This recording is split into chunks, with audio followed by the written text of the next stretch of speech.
ਵਾਹਿਗੁਰੂ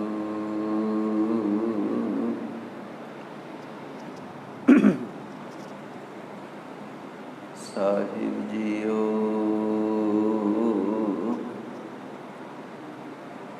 ਇੱਕ ਓੰਕਾਰ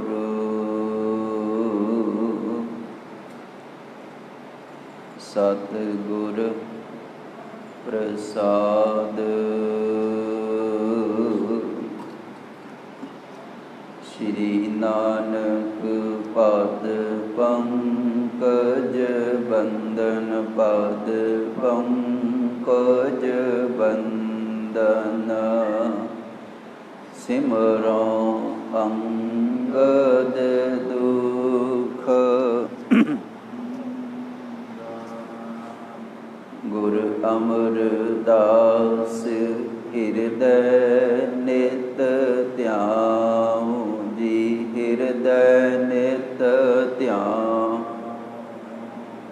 ਸ਼੍ਰੀ ਗੁਰੂ ਰਾਮਦਾਸ ਗੁਣ ਗਾਉ, ਗੁਰ ਅਰਜਨ ਬਿਗਨਨ ਕੇ ਨਾਸ਼ਕ, ਬਿਗਨਨ ਕੇ ਨਾਸ਼ਕ। ਸ਼੍ਰੀ ਹਰਗੋਬਿੰਦ ਸੁਭ ਸੁਮਤ ਪ੍ਰਕਾਸ਼ਕ। ਹਰ ਰਾਏ ਨਮੋ ਕਰ ਜੋਰੀ, ਨਮੋ ਕਰ ਜੋਰੀ। ਸ਼੍ਰੀ ਹਰਿ ਕ੍ਰਿਸ਼ਨ ਮਨਾਉ ਬਹੋਰੀ, ਗੁਰ ਤੇਗ ਬਹਾਦਰ ਪਰਮ ਕਿਰਪਾਲਾ ਜੀ, ਪਰਮ ਕਿਰਪਾਲਾ। ਸ਼੍ਰੀ ਗੁਰੂ ਗੋਬਿੰਦ ਸਿੰਘ ਵਿਸਾਲਾ, ਤਰੁ ਤਾਰਾ ਧਰ ਪੁਨ ਪੁਨ ਸੀਸਾ ਜੀ, ਪੁਨ ਪੁਨ ਸੀਸਾ। ਬੰਦੋਂ ਬਾਰ ਬਾਰ ਜਗਦੀਸ਼ਾ,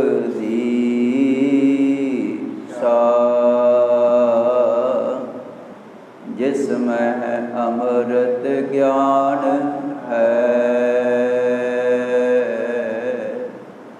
ਮਾਣਕ ਭਗਤ ਬੈਰਾਗ।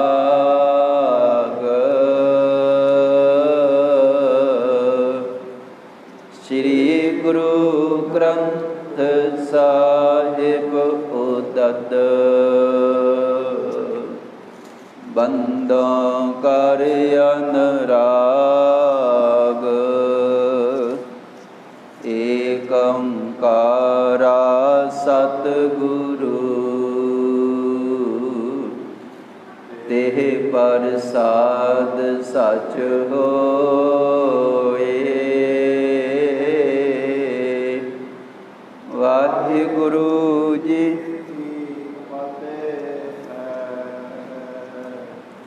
ਵਿਘਨ ਵਿਨਾਸ਼ਨ ਸੋਏ। ਵਾਹਿਗੁਰੂ ਜੀ ਕੀ ਫਤਿਹ ਹੈ।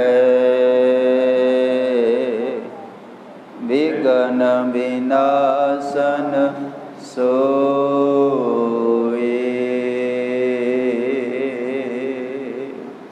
ਸਤਿਨਾਮ ਵਾਹਿਗੁਰੂ ਸਾਹਿਬ ਜੀਓ।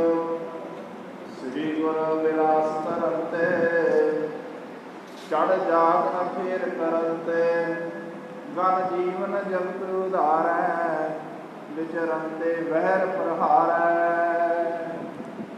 ਵਾਹਿਗੁਰੂ ਜੀ ਕਾ ਖਾਲਸਾ, ਵਾਹਿਗੁਰੂ ਜੀ ਕੀ ਫਤਿਹ। ਦੀਨ ਦੁਨੀ ਦੇ ਮਾਲਕ ਭਗਤ ਵਸ਼ਲ ਕਿਰਪਾ ਨਿਧਾਨ ਜੁਗੋ ਜੁਗ ਅਟਲ। ਸਤਿਗੁਰੂ ਧੰਨ ਧੰਨ ਸਾਹਿਬ ਸ੍ਰੀ ਗੁਰੂ ਗ੍ਰੰਥ ਸਾਹਿਬ ਜੀ, ਤਿੰਨਾਂ ਦੀ ਪਵਿੱਤਰ ਹਜ਼ੂਰੀ ਅੰਦਰ ਪੰਚਮ ਪਾਤਸ਼ਾਹ ਸਾਹਿਬ ਸ੍ਰੀ ਗੁਰੂ ਅਰਜਨ ਦੇਵ ਜੀ ਔਰ ਛੇਵੇਂ ਪਾਤਸ਼ਾਹ ਸਾਹਿਬ ਸ੍ਰੀ ਗੁਰੂ ਹਰਗੋਬਿੰਦ ਸਾਹਿਬ ਜੀ, ਤਿੰਨਾਂ ਦੇ ਚਰਨ ਛੋਹ ਵਸਾਏ ਹੋਏ ਪਾਵਨ ਅਸਥਾਨ ਗੁਰਦੁਆਰਾ ਸ਼੍ਰੀ ਛੇਹਰਟਾ ਸਾਹਿਬ ਜੀ ਵਿਖੇ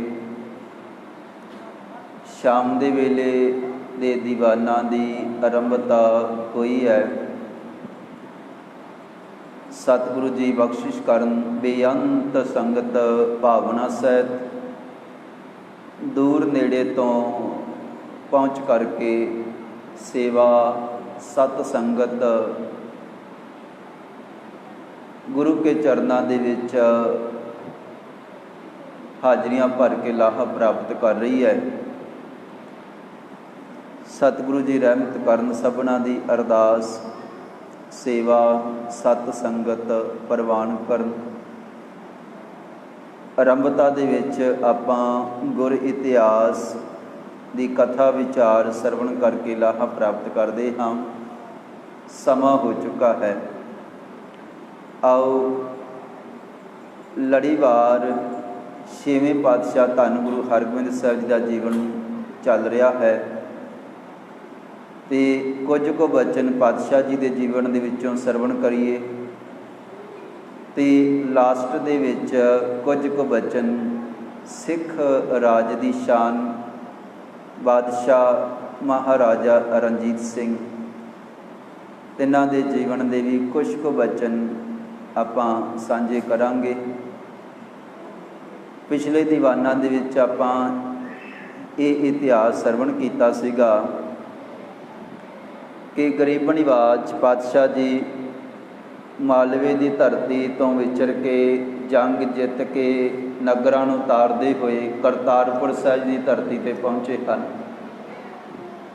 ਤੇ ਜਿੱਥੇ ਬੇਅੰਤ ਸੰਗਤ ਸਤਿਗੁਰਾਂ ਦੇ ਦਰਸ਼ਨ ਦੀਦਾਰੇ ਕਰਨ ਵਾਸਤੇ ਔਰ ਹਾਲ ਚਾਲ ਜਾਣਨ ਵਾਸਤੇ, ਜੰਗ ਬਾਰੇ ਜਾਣਨ ਵਾਸਤੇ ਪਹੁੰਚੀ ਹੈ ਤੇ ਜੰਗ ਜਿੱਤਣ ਦੀ ਵਧਾਈ ਦੇਣ ਵਾਸਤੇ ਬੇਅੰਤ ਸੰਗਤ ਆਈ ਹੈ। ਬਹੁਤ ਵੱਡਾ ਸਨਮਾਨ ਕੀਤਾ ਹੈ। ਉੱਥੇ ਜਦ ਪਾਤਸ਼ਾਹ ਜੀ ਘਰ ਦੇ ਵਿੱਚ ਗਏ ਹਨ, ਆਪਣੇ ਮਹਿਲਾਂ ਦੇ ਕੋਲ, ਪਰਿਵਾਰ ਦੇ ਕੋਲ, ਤੇ ਉਸ ਵੇਲੇ ਫਿਰ ਗਰੀਬ ਨਿਵਾਜ ਛੇਵੇਂ ਪਾਤਸ਼ਾਹ ਧੰਨ ਗੁਰੂ ਹਰਗੋਬਿੰਦ ਸਾਹਿਬ ਜੀ, ਉਹਨਾਂ ਦੇ ਚਰਨਾਂ ਦੇ ਵਿੱਚ ਉਹਨਾਂ ਦੇ ਮਹਿਲ ਮਾਤਾ ਮਰਵਾਹੀ ਜੀ ਔਰ ਮਾਤਾ ਨਾਨਕੀ ਜੀ, ਉਹਨਾਂ ਨੇ ਵੀ ਬੇਨਤੀ ਕੀਤੀ ਹੈ, ਇਹ ਪਾਤਸ਼ਾਹ, ਇਹ ਜਿਹੜਾ ਬਹੁਤ ਵੱਡਾ ਜੰਗ ਹੋਇਆ ਹੈ ਇਹਦਾ ਕਾਰਨ ਕੀ ਬਣਿਆ।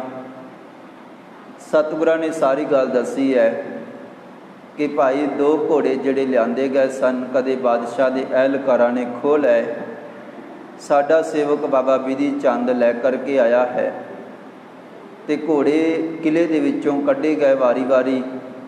ਬਾਦਸ਼ਾਹ ਬਸ ਇਸੇ ਗੱਲ ਦੇ ਵਿੱਚ ਗੁੱਸੇ ਦੇ ਵਿੱਚ ਆ ਗਿਆ, ਮੇਰੇ ਕਿਲੇ ਦੇ ਵਿੱਚੋਂ ਘੋੜੇ ਕਿਉਂ ਕੱਢੇ ਗਏ, ਕਿਸ ਨੇ ਕੱਢੇ, ਮੈਂ ਛੱਡਾਂਗਾ ਨਹੀਂ।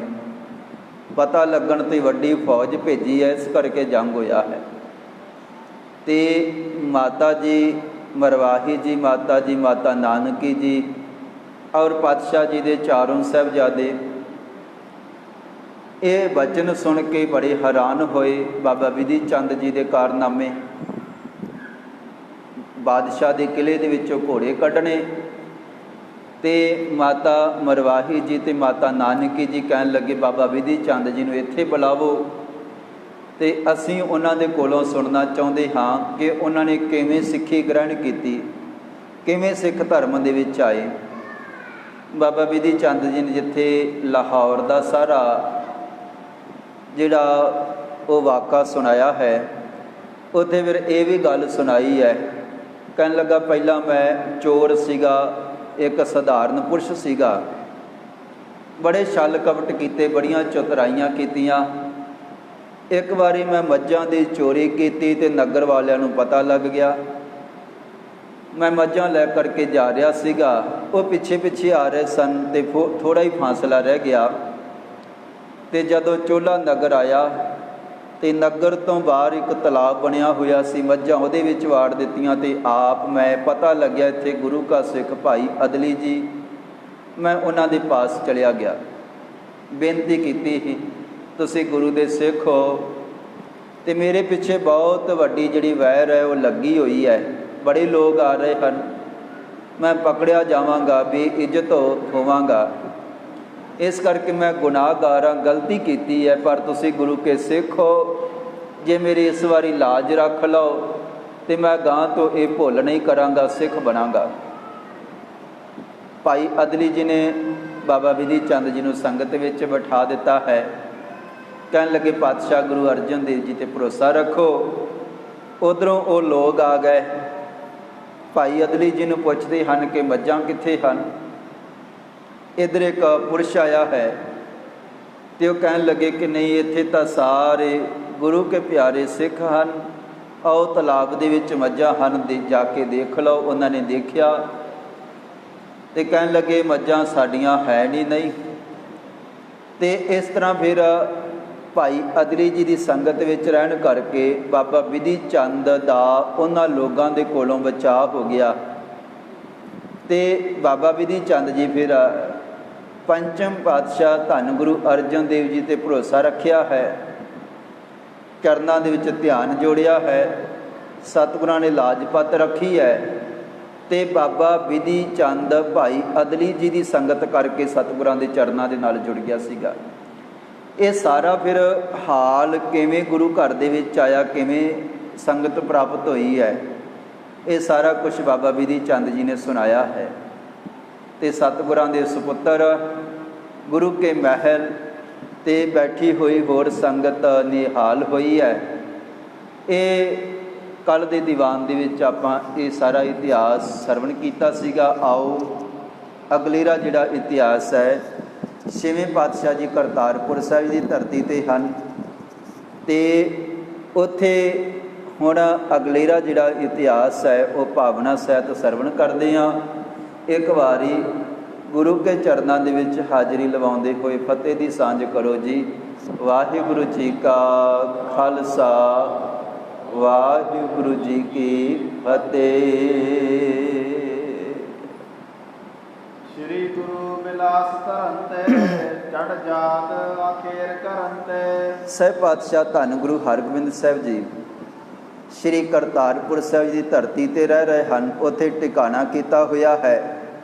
ਬੇਅੰਤ ਤਰ੍ਹਾਂ ਦੇ ਵਿਲਾਸ ਆਨੰਦ ਚੋਜ ਕਰਦੇ ਹਨ। ਚੜ ਜਾਤ ਅਖੀਰ ਕਰਨ ਤੇ ਘੋੜਿਆਂ 'ਤੇ ਸਵਾਰ ਹੋ ਜਾਂਦੇ ਹਨ ਤੇ ਜੰਗਲਾਂ ਦੇ ਵਿੱਚ ਜਾ ਕਰਕੇ ਸ਼ਿਕਾਰ ਖੇਡਦੇ ਹਨ। ਪਾਤਸ਼ਾਹ ਜੀ ਗਰੀਬ ਨਿਵਾਜ ਸ਼੍ਰੀ ਕਰਤਾਰਪੁਰ ਸਾਹਿਬ ਦੀ ਧਰਤੀ ਨੂੰ ਭਾਗ ਲਾ ਰਹੇ ਹਨ। ਗਨ ਜੀਵਨ ਜਗਤ ਉਧਾਰੈ, ਵਿਚਰਨ ਤੇ ਵਹਿਰ ਪ੍ਰਹਾਰੈ। ਤੇ ਕਹਿਣ ਲੱਗੇ ਕਿ ਕਈ ਜੀਵਾਂ ਦਾ ਗਨ ਜੀਵਤ ਜਗਤ ਉਧਾਰੈ। ਪਾਤਸ਼ਾਹ ਜੀ ਨੇ ਸ਼੍ਰੀ ਕਰਤਾਰਪੁਰ ਸਾਹਿਬ ਜੀ ਦੀ ਧਰਤੀ 'ਤੇ ਰਹਿੰਦਿਆਂ ਹੋਇਆਂ ਬੇਅੰਤ ਜੀਵਾਂ ਦਾ ਉਧਾਰ ਕੀਤਾ ਹੈ। ਕਹਿਣ ਲੱਗੇ ਕਿ ਗਨ ਜੀਵਨ ਜਗਤ ਉਧਾਰੈ, ਵਿਚਰਨ ਤੇ ਵਹਿਰ ਪ੍ਰਹਾਰੈ। ਤੇ ਸਤਿਗੁਰਾਂ ਦਾ ਵੱਡਾ ਦਲ, ਬਹੁਤ ਵੱਡੀ ਸੈਨਾ ਛੇਵੇਂ ਪਾਤਸ਼ਾਹ ਧੰਨ ਗੁਰੂ ਹਰਗੋਬਿੰਦ ਸਾਹਿਬ ਜੀ ਦੇ ਨਾਲ ਚੱਲਦੀ ਹੈ। ਵੱਡੀ ਪਾਤਸ਼ਾਹ ਜੀ ਦੀ ਸੋਭਾ ਹੈ। ਬਹੁ ਸਿੱਖਣ ਦੇ ਉਪਦੇਸਾ। ਤੇ ਛੇਵੇਂ ਪਾਤਸ਼ਾਹ ਧੰਨ ਗੁਰੂ ਹਰਗੋਬਿੰਦ ਸਾਹਿਬ ਜੀ ਉੱਥੇ ਰਹਿ ਕਰਕੇ ਬੇਅੰਤ ਗੁਰੂ ਕੇ ਚਰਨਾਂ ਦੇ ਵਿੱਚ ਉਹ ਲੋਕ ਪਹੁੰਚਦੇ ਹਨ ਜਿਹੜੇ ਪਹਿਲਾਂ ਸਿੱਖ ਨਹੀਂ। ਸਤਿਗੁਰੂ ਜੀ ਉਹਨਾਂ ਨੂੰ ਉਪਦੇਸ਼ ਦਿੰਦੇ ਹਨ। ਸਤਿਗੁਰਾਂ ਦਾ ਜਸ ਸੁਣ ਕੇ ਸਤਿਗੁਰਾਂ ਦੇ ਚਰਨਾਂ ਦੇ ਨਾਲ ਜੁੜ ਕੇ ਸਿੱਖੀ ਗ੍ਰਹਿਣ ਕਰਦੇ ਹਨ। ਜੇ ਕਾਟਤ ਜਪਤ ਕਲੇਸ਼ਾ। ਔਰ ਉਹਨਾਂ ਦੇ ਕਲੇਸ਼ ਜਿਹੜੇ ਹਨ, ਪਾਤਸ਼ਾਹ ਜੀ ਦੇ ਦਰਸ਼ਨ ਕੀਤਿਆਂ, ਉਹਨਾਂ ਦੇ ਵਚਨ ਸਰਵਣ ਕੀਤਿਆਂ ਕਈ ਤਰ੍ਹਾਂ ਦੇ ਕਲੇਸ਼ ਪਾਪ ਖਤਮ ਹੋ ਰਹੇ ਹਨ। ਬੜ ਤ੍ਰਿਪਤ ਭਏ ਰਿਪ ਮਾਰੇ। ਤੇ ਸਹਿਬ ਪਾਤਸ਼ਾਹ ਧੰਨ ਗੁਰੂ ਹਰਗੋਬਿੰਦ ਸਾਹਿਬ ਜੀ ਬੜ ਤ੍ਰਿਪਤ ਭਏ ਰਿਪ ਮਾਰੇ। ਸਤਿਗੁਰਾਂ ਦੇ ਸੇਵਕ ਔਰ ਗਰੀਬ ਨਿਵਾਜ ਤੇ ਸਤਿਗੁਰਾਂ ਦਾ ਪਰਿਵਾਰ ਵੱਡਾ ਜਿਹੜਾ ਦਲ ਦੁਸ਼ਮਣਾਂ ਦਾ ਚੜ੍ਹ ਕੇ ਆਇਆ ਹੈ, ਦੁਸ਼ਮਣਾਂ ਨੂੰ ਖਤਮ ਕਰਕੇ ਪਾਤਸ਼ਾਹ ਜੀ ਵਾਪਸ ਆਏ ਹਨ।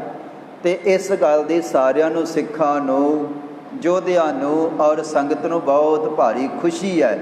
ਇਸ ਕਰਕੇ ਸਾਰੇ ਬੜੇ ਖੁਸ਼, ਬੜੇ ਤ੍ਰਿਪਤ ਹਨ। ਜਸ ਦਸ ਦਿਸ਼ ਅਦਕ ਬਿਸਾਰੇ। ਤੇ ਇਹ ਵੱਡਾ ਜਿਹੜਾ ਜੰਗ ਹੋਇਆ ਹੈ ਬਾਦਸ਼ਾਹ ਦੀ ਵੱਡੀ ਸੈਨਾ ਦੇ ਨਾਲ, ਇਸ ਜੰਗ ਦੇ ਕਰਕੇ ਛੇਵੇਂ ਪਾਤਸ਼ਾਹ ਜੀ ਦੀ ਜਿਹੜੀ ਵਡਿਆਈ ਹੈ, ਸੋਭਾ ਹੈ, ਬਹੁਤ ਵੱਡੀ ਆਸ-ਪਾਸ ਇਲਾਕਿਆਂ ਦੇ ਵਿੱਚ ਹੋਈ ਹੈ। ਬੜ ਮੁਗਲ ਮਾਰ ਕਰ ਸੂਰਾ। ਤੇ ਸਹਿਬ ਪਾਤਸ਼ਾਹ ਧੰਨ ਗੁਰੂ ਹਰਗੋਬਿੰਦ ਸਾਹਿਬ ਜੀ ਨੇ ਵੱਡੇ ਵੱਡੇ ਜਿਹੜੇ ਮੁਗਲ ਸਨ, ਬਹੁਤ ਵੱਡੇ ਅਹਿਲਕਾਰ, ਸੈਨਾਪਤੀ, ਜਿਨ੍ਹਾਂ ਨੂੰ ਬਹੁਤ ਵੱਡਾ ਮਾਣ ਸੀਗਾ ਆਪਣੀ ਯੁੱਧ ਵਿਦਿਆ 'ਤੇ, ਸਹਿਬ ਪਾਤਸ਼ਾਹ ਧੰਨ ਗੁਰੂ ਹਰਗੋਬਿੰਦ ਸਾਹਿਬ ਜੀ ਨੇ ਉਹ ਜਿਹੜੇ 94 ਮੁਗਲਾਂ ਦੇ ਜਰਨੈਲ, ਸੈਨਾਪਤੀ ਪਾਤਸ਼ਾਹ ਜੀ ਨੇ ਜੰਗ ਦੇ ਮੈਦਾਨ ਦੇ ਵਿੱਚ ਖਤਮ ਕਰ ਦਿੱਤੇ ਹਨ। ਨਿਜ ਦਾਸ ਕਾਮਨਾ ਪੂਰਾ। ਤੇ ਜਿੱਥੇ ਦੁਸ਼ਮਣਾਂ ਦਾ ਸੰਘਾਰ ਕਰਨ ਵਾਲੇ ਹਨ, ਉੱਥੇ ਆਪਣੇ ਜਿਹੜੇ ਸੇਵਕ ਉਹਨਾਂ ਦੇ ਪਿਆਰੇ ਹਨ, ਉਹਨਾਂ ਦੀ ਹਰੇਕ ਤਰ੍ਹਾਂ ਦੀ ਕਾਮਨਾ ਛੇਵੇਂ ਪਾਤਸ਼ਾਹ ਜੀ ਪੂਰੀ ਕਰਦੇ ਹਨ। ਪਰ ਵਿਰਤ ਪੰਥ ਮੈਂ ਤੈਸੇ। ਤੇ ਸਹਿਬ ਪਾਤਸ਼ਾਹ ਧੰਨ ਗੁਰੂ ਹਰਗੋਬਿੰਦ ਸਾਹਿਬ ਜੀ ਸੈਨਾ ਦੇ ਵਿੱਚ, ਪਦਾਰਥਾਂ ਦੇ ਵਿੱਚ, ਸ਼ਾਸਤਰਾਂ ਦੇ ਵਿੱਚ, ਪਰਿਵਾਰ ਦੇ ਵਿੱਚ ਰਹਿ ਰਹੇ ਹਨ। ਗਰੀਬ ਨਿਵਾਜ ਭਾਵੇਂ ਜਗਤ ਦੇ ਵਿੱਚ ਰਹਿੰਦੇ ਹਨ, ਮੇਰਾ ਬਿਰਤ ਵਿਖਾਰਾ ਜੈਸੇ। ਤੇ ਪਰ ਜਗਤ ਦੇ ਵਿੱਚ, ਮਾਇਆ ਦੇ ਵਿੱਚ, ਪਦਾਰਥਾਂ ਦੇ ਵਿੱਚ, ਪਰਿਵਾਰ ਦੇ ਵਿੱਚ ਰਹਿੰਦਿਆਂ ਪਾਤਸ਼ਾਹ ਜੀ ਨਿਰਲੇਪ ਹਨ। ਜੈਸੇ ਆਪਾਂ ਕਈ ਵਾਰੀ ਉਦਾਹਰਨ ਸਾਂਝੀ ਕਰਦੇ ਹਾਂ ਕਿ ਮੁਰਗਾਈ ਤੈਰਦੀ ਤਾਂ ਪਾਣੀ ਦੇ ਵਿੱਚ ਹੈ, ਪਰ ਆਪਣੇ ਆਪ ਨੂੰ ਭਿੱਜਣ ਨਹੀਂ ਦਿੰਦੀ। ਚਿੱਕੜ ਦੇ ਵਿੱਚ ਕਮਲ ਦਾ ਫੁੱਲ ਖਿੜਦਾ ਹੈ, ਪਰ ਆਪਣੇ ਆਪ ਨੂੰ ਸਾਫ਼ ਰੱਖ ਲੈਂਦਾ ਹੈ। ਇਸੇ ਤਰ੍ਹਾਂ ਗੁਰੂ ਕਾ ਜਿਹੜਾ ਸਿੱਖ ਹੈ, ਉਹ ਸੰਸਾਰ ਦੇ ਵਿੱਚ ਰਹਿੰਦਾ ਹੈ। ਇੱਥੇ ਭਾਵੇਂ ਕਾਮ, ਕ੍ਰੋਧ, ਲੋਭ, ਮੋਹ, ਹੰਕਾਰ, ਨਿੰਦਿਆ, ਚੁਗਲੀ, ਈਰਖਾ, ਅਨੇਕਾਂ ਤਰ੍ਹਾਂ ਦੇ ਛਲ ਕਪਟ ਰੂਪੀ ਇੱਥੇ ਚਿੱਕੜ ਹੈ, ਪਰ ਜਿਹੜਾ ਗੁਰੂ ਦੇ ਉਪਦੇਸ਼ ਦੇ ਮੁਤਾਬਕ ਚੱਲਦਾ ਹੈ ਜਾਂ ਗੁਰੂ ਦੇ ਚਰਨਾਂ ਦੇ ਨਾਲ, ਸਿੱਖਿਆ ਦੇ ਨਾਲ ਜਿਹੜਾ ਚੱਲਦਾ ਹੈ, ਉਹ ਜਿਸ ਤਰ੍ਹਾਂ ਚਿੱਕੜ ਦੇ ਵਿੱਚੋਂ ਕਮਲ ਦਾ ਫੁੱਲ ਸਾਫ਼ ਰਹਿ ਜਾਂਦਾ ਹੈ, ਇਸੇ ਤਰ੍ਹਾਂ ਹੀ ਗੁਰੂ ਕੇ ਸਿੱਖ ਦਾ ਜੀਵਨ ਹੈ। ਇਸੇ ਤਰ੍ਹਾਂ ਦਾ ਜੀਵਨ ਛੇਵੇਂ ਪਾਤਸ਼ਾਹ ਜੀ ਦਾ ਹੈ। ਸ੍ਰੀ ਨਾਨਕ ਅੰਗਦ ਚੰਦਨ। ਸਹਿਬ ਪਾਤਸ਼ਾਹ ਧੰਨ ਗੁਰੂ ਨਾਨਕ ਸਾਹਿਬ ਜੀ, ਸ਼੍ਰੀ ਨਾਨਕ ਅੰਗਦ ਚੰਦਨ। ਸਹਿਬ ਪਾਤਸ਼ਾਹ ਧੰਨ ਗੁਰੂ ਨਾਨਕ ਸਾਹਿਬ ਜੀ ਔਰ ਪਾਤਸ਼ਾਹ ਧੰਨ ਗੁਰੂ ਅੰਗਦ ਸਾਹਿਬ ਜੀ, ਇਹ ਆਕਾਸ਼ ਦੇ ਵਿੱਚ ਜਿਸ ਤਰ੍ਹਾਂ ਤਾਰਿਆਂ ਦੇ ਵਿੱਚ ਚੰਦਰਮਾ ਦੀ ਸ਼ੋਭਾ ਹੁੰਦੀ ਹੈ, ਇਸੇ ਤਰ੍ਹਾਂ ਸਤਿਗੁਰਾਂ ਦੀ, ਗੁਰੂ ਨਾਨਕ ਸਾਹਿਬ ਜੀ ਦੀ, ਪਾਤਸ਼ਾਹ ਗੁਰੂ ਅੰਗਦ ਸਾਹਿਬ ਜੀ ਦੀ ਵੱਡੀ ਵਡਿਆਈ ਹੈ। ਸ੍ਰੀ ਅਮਰਦਾਸ ਸੁਖ ਕੰਦਨ। ਔਰ ਪਾਤਸ਼ਾਹ ਧੰਨ ਗੁਰੂ ਅਮਰਦਾਸ ਜੀ, ਸ਼੍ਰੀ ਅਮਰਦਾਸ ਸੁਖ ਕੰਦਨ। ਕਹਿਣ ਲੱਗੇ ਪਾਤਸ਼ਾਹ ਧੰਨ ਗੁਰੂ ਅਮਰਦਾਸ ਜੀ ਸੁੱਖਾਂ ਦੇ ਖਜ਼ਾਨੇ ਹਨ। ਉਹਨਾਂ ਦੇ ਦਰਸ਼ਨ ਕੀਤਿਆਂ ਅਨੇਕਾਂ ਤਰ੍ਹਾਂ ਦੀ ਸ਼ਾਂਤੀ, ਆਨੰਦ, ਸੁਖ ਪ੍ਰਾਪਤ ਹੁੰਦਾ ਹੈ। ਗੁਰੂ ਰਾਮਦਾਸ ਗੁਣ ਖਾਨੀ। ਔਰ ਪਾਤਸ਼ਾਹ ਧੰਨ ਗੁਰੂ ਰਾਮਦਾਸ ਜੀ, ਛੇਵੇਂ ਪਾਤਸ਼ਾਹ ਜੀ ਤੋਂ ਪਹਿਲਾਂ ਜਿਤਨੇ ਵੀ ਗੁਰੂ ਸਾਹਿਬਾਨ ਹੋਏ ਹਨ, ਉਹਨਾਂ ਦੇ ਵਿੱਚ ਬਹੁਤ ਵੱਡੇ ਗੁਣ ਸਨ, ਜਿਨ੍ਹਾਂ ਦੇ ਕਰਕੇ ਉਹ ਏਡੀ ਵੱਡੀ ਬਖਸ਼ਿਸ਼ ਤੱਕ ਪਹੁੰਚੇ ਹਨ। ਗੁਰ ਰਾਮਦਾਸ ਗੁਣ ਖਾਨੀ। ਪਾਤਸ਼ਾਹ ਧੰਨ ਗੁਰੂ ਰਾਮਦਾਸ ਜੀ ਤਾਂ ਗੁਣਾਂ ਦੇ ਖਜ਼ਾਨੇ ਸਨ। ਪਾਤਸ਼ਾਹ ਜੀ ਗੁਣਾਂ ਦੇ ਨਾਲ ਲਪਾ ਲਪ ਭਰੇ ਹੋਏ ਸਨ। ਸ੍ਰੀ ਅਰਜਨ ਜਿਮ ਬ੍ਰਹਮ ਗਿਆਨੀ। ਔਰ ਪਾਤਸ਼ਾਹ ਧੰਨ ਗੁਰੂ ਅਰਜਨ ਦੇਵ ਜੀ ਪੰਚਮ ਪਾਤਸ਼ਾਹ, ਬਾਣੀ ਕੇ ਬੋਹੇ ਥੇ ਸ਼ਾਂਤੀ ਦੇ ਪੁੰਜ। ਕਹਿਣ ਲੱਗੇ ਉਹਨਾਂ ਦੇ ਕੋਲ ਬ੍ਰਹਮ ਦਾ ਗਿਆਨ ਸੀਗਾ। ਜਿਹੜਾ ਵੀ ਉਹਨਾਂ ਦੇ ਚਰਨਾਂ ਦੇ ਨਾਲ ਜੁੜਿਆ, ਉਹਨਾਂ ਨੂੰ ਮਾਲਕ ਨੇ, ਪੰਚਮ ਪਾਤਸ਼ਾਹ ਜੀ ਨੇ ਗਿਆਨ ਬਖਸ਼ ਕੇ ਸੋਝੀ ਦੇ ਦਿੱਤੀ। ਜਗਤ ਦੇ ਵਿੱਚ ਰਹਿਣਾ ਕਿਸ ਤਰ੍ਹਾਂ ਹੈ, ਸੰਸਾਰ ਦੇ ਵਿੱਚ ਵਿਚਰਨਾ ਕਿਵੇਂ ਹੈ, ਔਰ ਜੀਵਨ ਦੀ ਸਫਲਤਾ ਕਿਵੇਂ ਹੋਣੀ ਹੈ, ਇਹ ਪਾਤਸ਼ਾਹ ਧੰਨ ਗੁਰੂ ਅਰਜਨ ਦੇਵ ਜੀ ਦੇ ਚਰਨਾਂ ਦੇ ਵਿੱਚੋਂ ਇਹ ਬਰਕਤਾਂ ਪ੍ਰਾਪਤ ਹੁੰਦੀਆਂ ਹਨ। ਤਿਵ ਸ੍ਰੀ ਹਰਗੋਬਿੰਦ ਵੀਰਾ। ਔਰ ਇਸੇ ਤਰ੍ਹਾਂ ਸਹਿਬ ਪਾਤਸ਼ਾਹ ਧੰਨ ਗੁਰੂ ਹਰਗੋਬਿੰਦ ਸਾਹਿਬ ਜੀ ਦੀ ਵਡਿਆਈ ਹੈ। ਤਿਮ ਸ਼੍ਰੀ ਹਰਗੋਬਿੰਦ ਵੀਰਾ। ਕਹਿਣ ਲੱਗੇ ਛੇਵੇਂ ਪਾਤਸ਼ਾਹ ਧੰਨ ਗੁਰੂ ਹਰਗੋਬਿੰਦ ਸਾਹਿਬ ਜੀ ਵੀਰ ਰਸ ਦੇ, ਕਹਿਣ ਤੋਂ ਭਾਵ ਯੁੱਧ, ਵੀਰਤਾ, ਬਹਾਦਰੀ, ਦਲੇਰੀ ਇਹਦੇ ਸੋਮੇ ਹਨ। ਧੰਨ ਗੁਰੂ ਹਰਗੋਬਿੰਦ ਸਾਹਿਬ ਜੀ ਇਹ ਵੀਰ ਰਸ ਦੇ ਖਜ਼ਾਨੇ ਹਨ। ਤੇ ਕਹਿਣ ਲੱਗੇ ਸਿੱਖਾਂ ਦੇ ਮਨ ਦੇ ਵਿੱਚ ਛੇਵੇਂ ਪਾਤਸ਼ਾਹ ਧੰਨ ਗੁਰੂ ਹਰਗੋਬਿੰਦ ਸਾਹਿਬ ਦੇ ਉੱਪਰ ਬਹੁਤ ਵੱਡਾ ਵਿਸ਼ਵਾਸ, ਨਿਸ਼ਚਾ ਹੈ। ਛੇਵੇਂ ਪਾਤਸ਼ਾਹ ਜੀ ਦੀ ਵੱਡੀ ਮਹਿਮਾ ਹੈ। ਤੇ ਜਿਵੇਂ ਪਹਿਲੇ ਪੰਜ ਗੁਰੂ ਸਾਹਿਬਾਨ ਬੜੇ ਸ਼ਾਂਤ ਰਹੇ, ਨਿਮਰਤਾ ਦੇ ਵਿੱਚ ਰਹਿ, ਉਹਨਾਂ ਨੇ ਹਮੇਸ਼ਾ ਸੰਸਾਰ ਦੇ ਵਿੱਚ ਪਿਆਰ ਵੰਡਿਆ ਹੈ, ਹਮੇਸ਼ਾ ਹੀ ਸੰਸਾਰ ਦੇ ਵਿੱਚ ਸ਼ਾਂਤੀ ਵੰਡੀ ਹੈ। ਜਿਮ ਪੰਚੋ ਸ਼ਾਂਤ ਸਰੂਪੰ, ਜਿਵੇਂ ਪੰਜ ਗੁਰੂ ਸਾਹਿਬਾਨ ਸ਼ਾਂਤੀ ਦੇ ਖਜ਼ਾਨੇ ਹੋਏ ਹਨ। ਔਰ ਉਹਦੇ ਵਿੱਚ ਫਿਰ ਛੇਵੇਂ ਪਾਤਸ਼ਾਹ ਧੰਨ ਗੁਰੂ ਹਰਗੋਬਿੰਦ ਸਾਹਿਬ ਜੀ ਜਿਵੇਂ ਉਹ ਸ਼ਾਂਤੀ ਦੇ ਸਾਗਰ ਸਨ, ਜਿਵੇਂ ਉਹ ਨਿਮਰਤਾ ਦੇ ਸੋਮੇ ਸਨ, ਉਸੇ ਤਰ੍ਹਾਂ ਜੇ ਕਿਤੇ ਫਿਰ ਵੀਰ ਰਸ ਧਾਰਨ ਕੀਤਾ ਹੈ, ਜੇ ਕਿਤੇ ਜੰਗ ਜਾਂ ਤਲਵਾਰ 'ਤੇ ਹੱਥ ਗਿਆ ਹੈ, ਸੈਨਾ ਰੱਖੀ ਹੈ, ਤੇ ਜੇ ਕੋਲ ਯੋਧੇ ਰੱਖੇ ਹਨ, ਤੇ ਫਿਰ ਜਿਹੋ ਜਿਹੇ ਯੋਧੇ ਛੇਵੇਂ ਪਾਤਸ਼ਾਹ ਜੀ ਨੇ ਪੈਦਾ ਕੀਤੇ ਹਨ, ਜਾਂ ਜਿਹੋ ਜਿਹਾ ਜੰਗ ਛੇਵੇਂ ਪਾਤਸ਼ਾਹ ਜੀ ਨੇ ਕੀਤਾ ਹੈ, ਕਹਿਣ ਲੱਗੇ ਉਹੋ ਜਿਹੀ ਵੀ ਵਡਿਆਈ, ਉਹੋ ਜਿਹੀ ਉਪਮਾ ਵੀ ਕਿਸੇ ਸੰਸਾਰ ਦੇ ਵਿੱਚ ਹੋਰ ਕਿਸੇ ਵੀ ਬਹਾਦਰ ਯੋਧੇ ਦੇ ਕੋਲ ਨਹੀਂ ਹੈ। ਇਤਨੀ ਵਡਿਆਈ ਹੋਰ ਕਿਸੇ ਦੇ ਹਿੱਸੇ ਦੇ ਵਿੱਚ ਨਹੀਂ ਆਈ ਹੈ। ਪਰ ਬਿਰਤ ਰਾਖਬੋ ਦਲ ਕੋ, ਤੇ ਛੇਵੇਂ ਪਾਤਸ਼ਾਹ ਧੰਨ ਗੁਰੂ ਹਰਗੋਬਿੰਦ ਸਾਹਿਬ ਜੀ ਸਾਰਾ ਦਿਨ ਦਲ ਦੇ ਵਿੱਚ, ਪਰਿਵਾਰ ਦੇ ਵਿੱਚ, ਸੰਗਤ ਦੇ ਵਿੱਚ ਲੀਨ ਰਹਿੰਦੇ ਹਨ। ਸਾਰਾ ਦਿਨ ਜਗਤ ਨੂੰ, ਸੰਸਾਰ ਨੂੰ ਉਪਦੇਸ਼ ਦਿੰਦੇ ਹਨ। ਪਟ ਕਰਨ ਬਟੋਰਨ ਬਲ ਕੋ, ਤੇ ਨਾਲ ਹੀ ਫਿਰ ਆਪਣੇ ਸੂਰਮਿਆਂ ਨੂੰ ਵੀ ਤਿਆਰ ਬਰ ਤਿਆਰ ਰੱਖਦੇ ਹਨ। ਆਪ ਜੰਗ ਦੇ ਮੈਦਾਨ ਦੇ ਵਿੱਚ ਜਾਂਦੇ ਹਨ ਤੇ ਯੁੱਧ ਅਭਿਆਸ ਦੇ ਮੈਦਾਨ ਦੇ ਵਿੱਚ ਜਾਂਦੇ ਹਨ। ਤੇ ਗਰੀਬ ਨਿਵਾਜ ਪਾਤਸ਼ਾਹ ਧੰਨ ਗੁਰੂ ਹਰਗੋਬਿੰਦ ਸਾਹਿਬ ਜੀ ਆਪਣੇ ਸੂਰਮਿਆਂ ਨੂੰ ਬਹੁਤ ਵੱਡਾ ਬਲ ਬਖਸ਼ਦੇ ਹਨ, ਉਹਨਾਂ ਨੂੰ ਤਾਕਤ ਬਖਸ਼ਦੇ ਹਨ, ਉਹਨਾਂ ਦੇ ਅੰਦਰ ਬਹਾਦਰੀ ਭਰਦੇ ਹਨ। ਤੇ ਸਤਿਗੁਰਾਂ ਦਾ ਤੁਰਕਾਂ ਦੇ ਨਾਲ, ਮੁਗਲਾਂ ਦੇ ਨਾਲ ਬਹੁਤ ਵੱਡਾ ਬਖੇਰਾ ਹੋਇਆ, ਝਗੜਾ ਹੋਇਆ ਹੈ। ਔਰ ਪਾਤਸ਼ਾਹ ਧੰਨ ਗੁਰੂ ਹਰਗੋਬਿੰਦ ਸਾਹਿਬ ਜੀ ਭਾਵੇਂ ਬਾਦਸ਼ਾਹ ਵੱਲੋਂ ਐਲਾਨ ਸੀਗਾ ਕੋਈ ਉੱਚਾ ਤਖਤ ਨਹੀਂ ਲਾ ਸਕਦਾ, ਕੋਈ ਕਲਗੀ ਨਹੀਂ ਸਜਾ ਸਕਦਾ, ਕੋਈ ਸੈਨਾ ਨਹੀਂ ਰੱਖ ਸਕਦਾ, ਤੇ ਕੋਈ ਇਸੇ ਤਰ੍ਹਾਂ ਯੁੱਧ ਅਭਿਆਸ ਨਹੀਂ ਕਰ ਸਕਦਾ। ਸ਼ਿਕਾਰ ਕੇਵਲ ਬਾਦਸ਼ਾਹ ਅਹਿਲਕਾਰ ਹੀ ਖੇਡ ਸਕਦੇ ਹਨ। ਪਰ ਛੇਵੇਂ ਪਾਤਸ਼ਾਹ ਧੰਨ ਗੁਰੂ ਹਰਗੋਬਿੰਦ ਸਾਹਿਬ ਜੀ ਨੇ ਕਦੇ ਕਿਸੇ ਦੀ ਈਣ ਨਹੀਂ ਮੰਨੀ। ਜਿਹੜੇ ਕੰਮਾਂ ਤੋਂ ਉਹ ਲੋਕ ਉੱਚੇ ਬਾਦਸ਼ਾਹ ਵਰਗੇ ਲੋਕਾਂ ਨੂੰ ਆਪਣੀ ਅਧੀਨਗੀ ਕਬੂਲ ਕਰਾਉਂਦੇ ਹੋਏ ਆਪਣੇ ਹੁਕਮ ਦੇ ਵਿੱਚ ਰਹਿਣ ਵਾਸਤੇ ਮਜਬੂਰ ਕਰਦੇ ਸਨ, ਪਰ ਛੇਵੇਂ ਪਾਤਸ਼ਾਹ ਧੰਨ ਗੁਰੂ ਹਰਗੋਬਿੰਦ ਸਾਹਿਬ ਜੀ ਹਮੇਸ਼ਾ ਹੀ ਜੋ ਉਹਨਾਂ ਦੇ ਮਨ ਦੇ ਵਿੱਚ ਆਇਆ ਉਹੀ ਉਹਨਾਂ ਨੇ ਕੀਤਾ। ਜਿਹੜੇ ਜਿਹੜੇ ਕੰਮਾਂ ਤੋਂ ਬਾਦਸ਼ਾਹ ਨੇ ਰੋਕਿਆ ਸੀਗਾ ਤੇ ਆਪਣੀ ਗੁਲਾਮੀ ਦੇ ਵਿੱਚ ਰੱਖਣਾ ਚਾਹੁੰਦਾ ਸੀਗਾ, ਪਰ ਛੇਵੇਂ ਪਾਤਸ਼ਾਹ ਧੰਨ ਗੁਰੂ ਹਰਗੋਬਿੰਦ ਸਾਹਿਬ ਜੀ ਹਮੇਸ਼ਾ ਆਨੰਦ ਦੇ ਵਿੱਚ ਵਿਚਰੇ। ਉਹ ਜੰਗ ਯੁੱਧ ਦਾ ਅਭਿਆਸ ਵੀ ਕਰਾਉਂਦੇ ਸਨ, ਸੈਨਾ ਵੀ ਕੋਲ ਹੈ ਤੇ ਨਿੱਤ ਸ਼ਿਕਾਰ ਨੂੰ ਵੀ ਚੜ੍ਹਦੇ ਹਨ। ਤੇ ਦੁਸ਼ਮਣਾਂ ਦੇ ਨਾਲ ਵੱਡੇ ਜੰਗ ਵੀ ਉਹਨਾਂ ਨੇ ਮਚਾਏ ਹਨ। ਤੇ ਫਿਰ ਆਪਣੇ ਸਾਥੀਆਂ ਦੇ ਕੋਲੋਂ ਵੀ ਵੱਡੇ ਜੰਗ ਕਰਵਾਏ, ਆਪ ਵੀ ਮੁਕਾਬਲਾ ਕੀਤਾ। ਤੇ ਉਹਨਾਂ ਦਾ ਜਿਹੜਾ ਇੱਕ ਇੱਕ ਯੋਧਾ ਹੈ ਬੇਅੰਤ ਦੇ ਨਾਲ ਉਹ ਲੜਿਆ ਹੈ।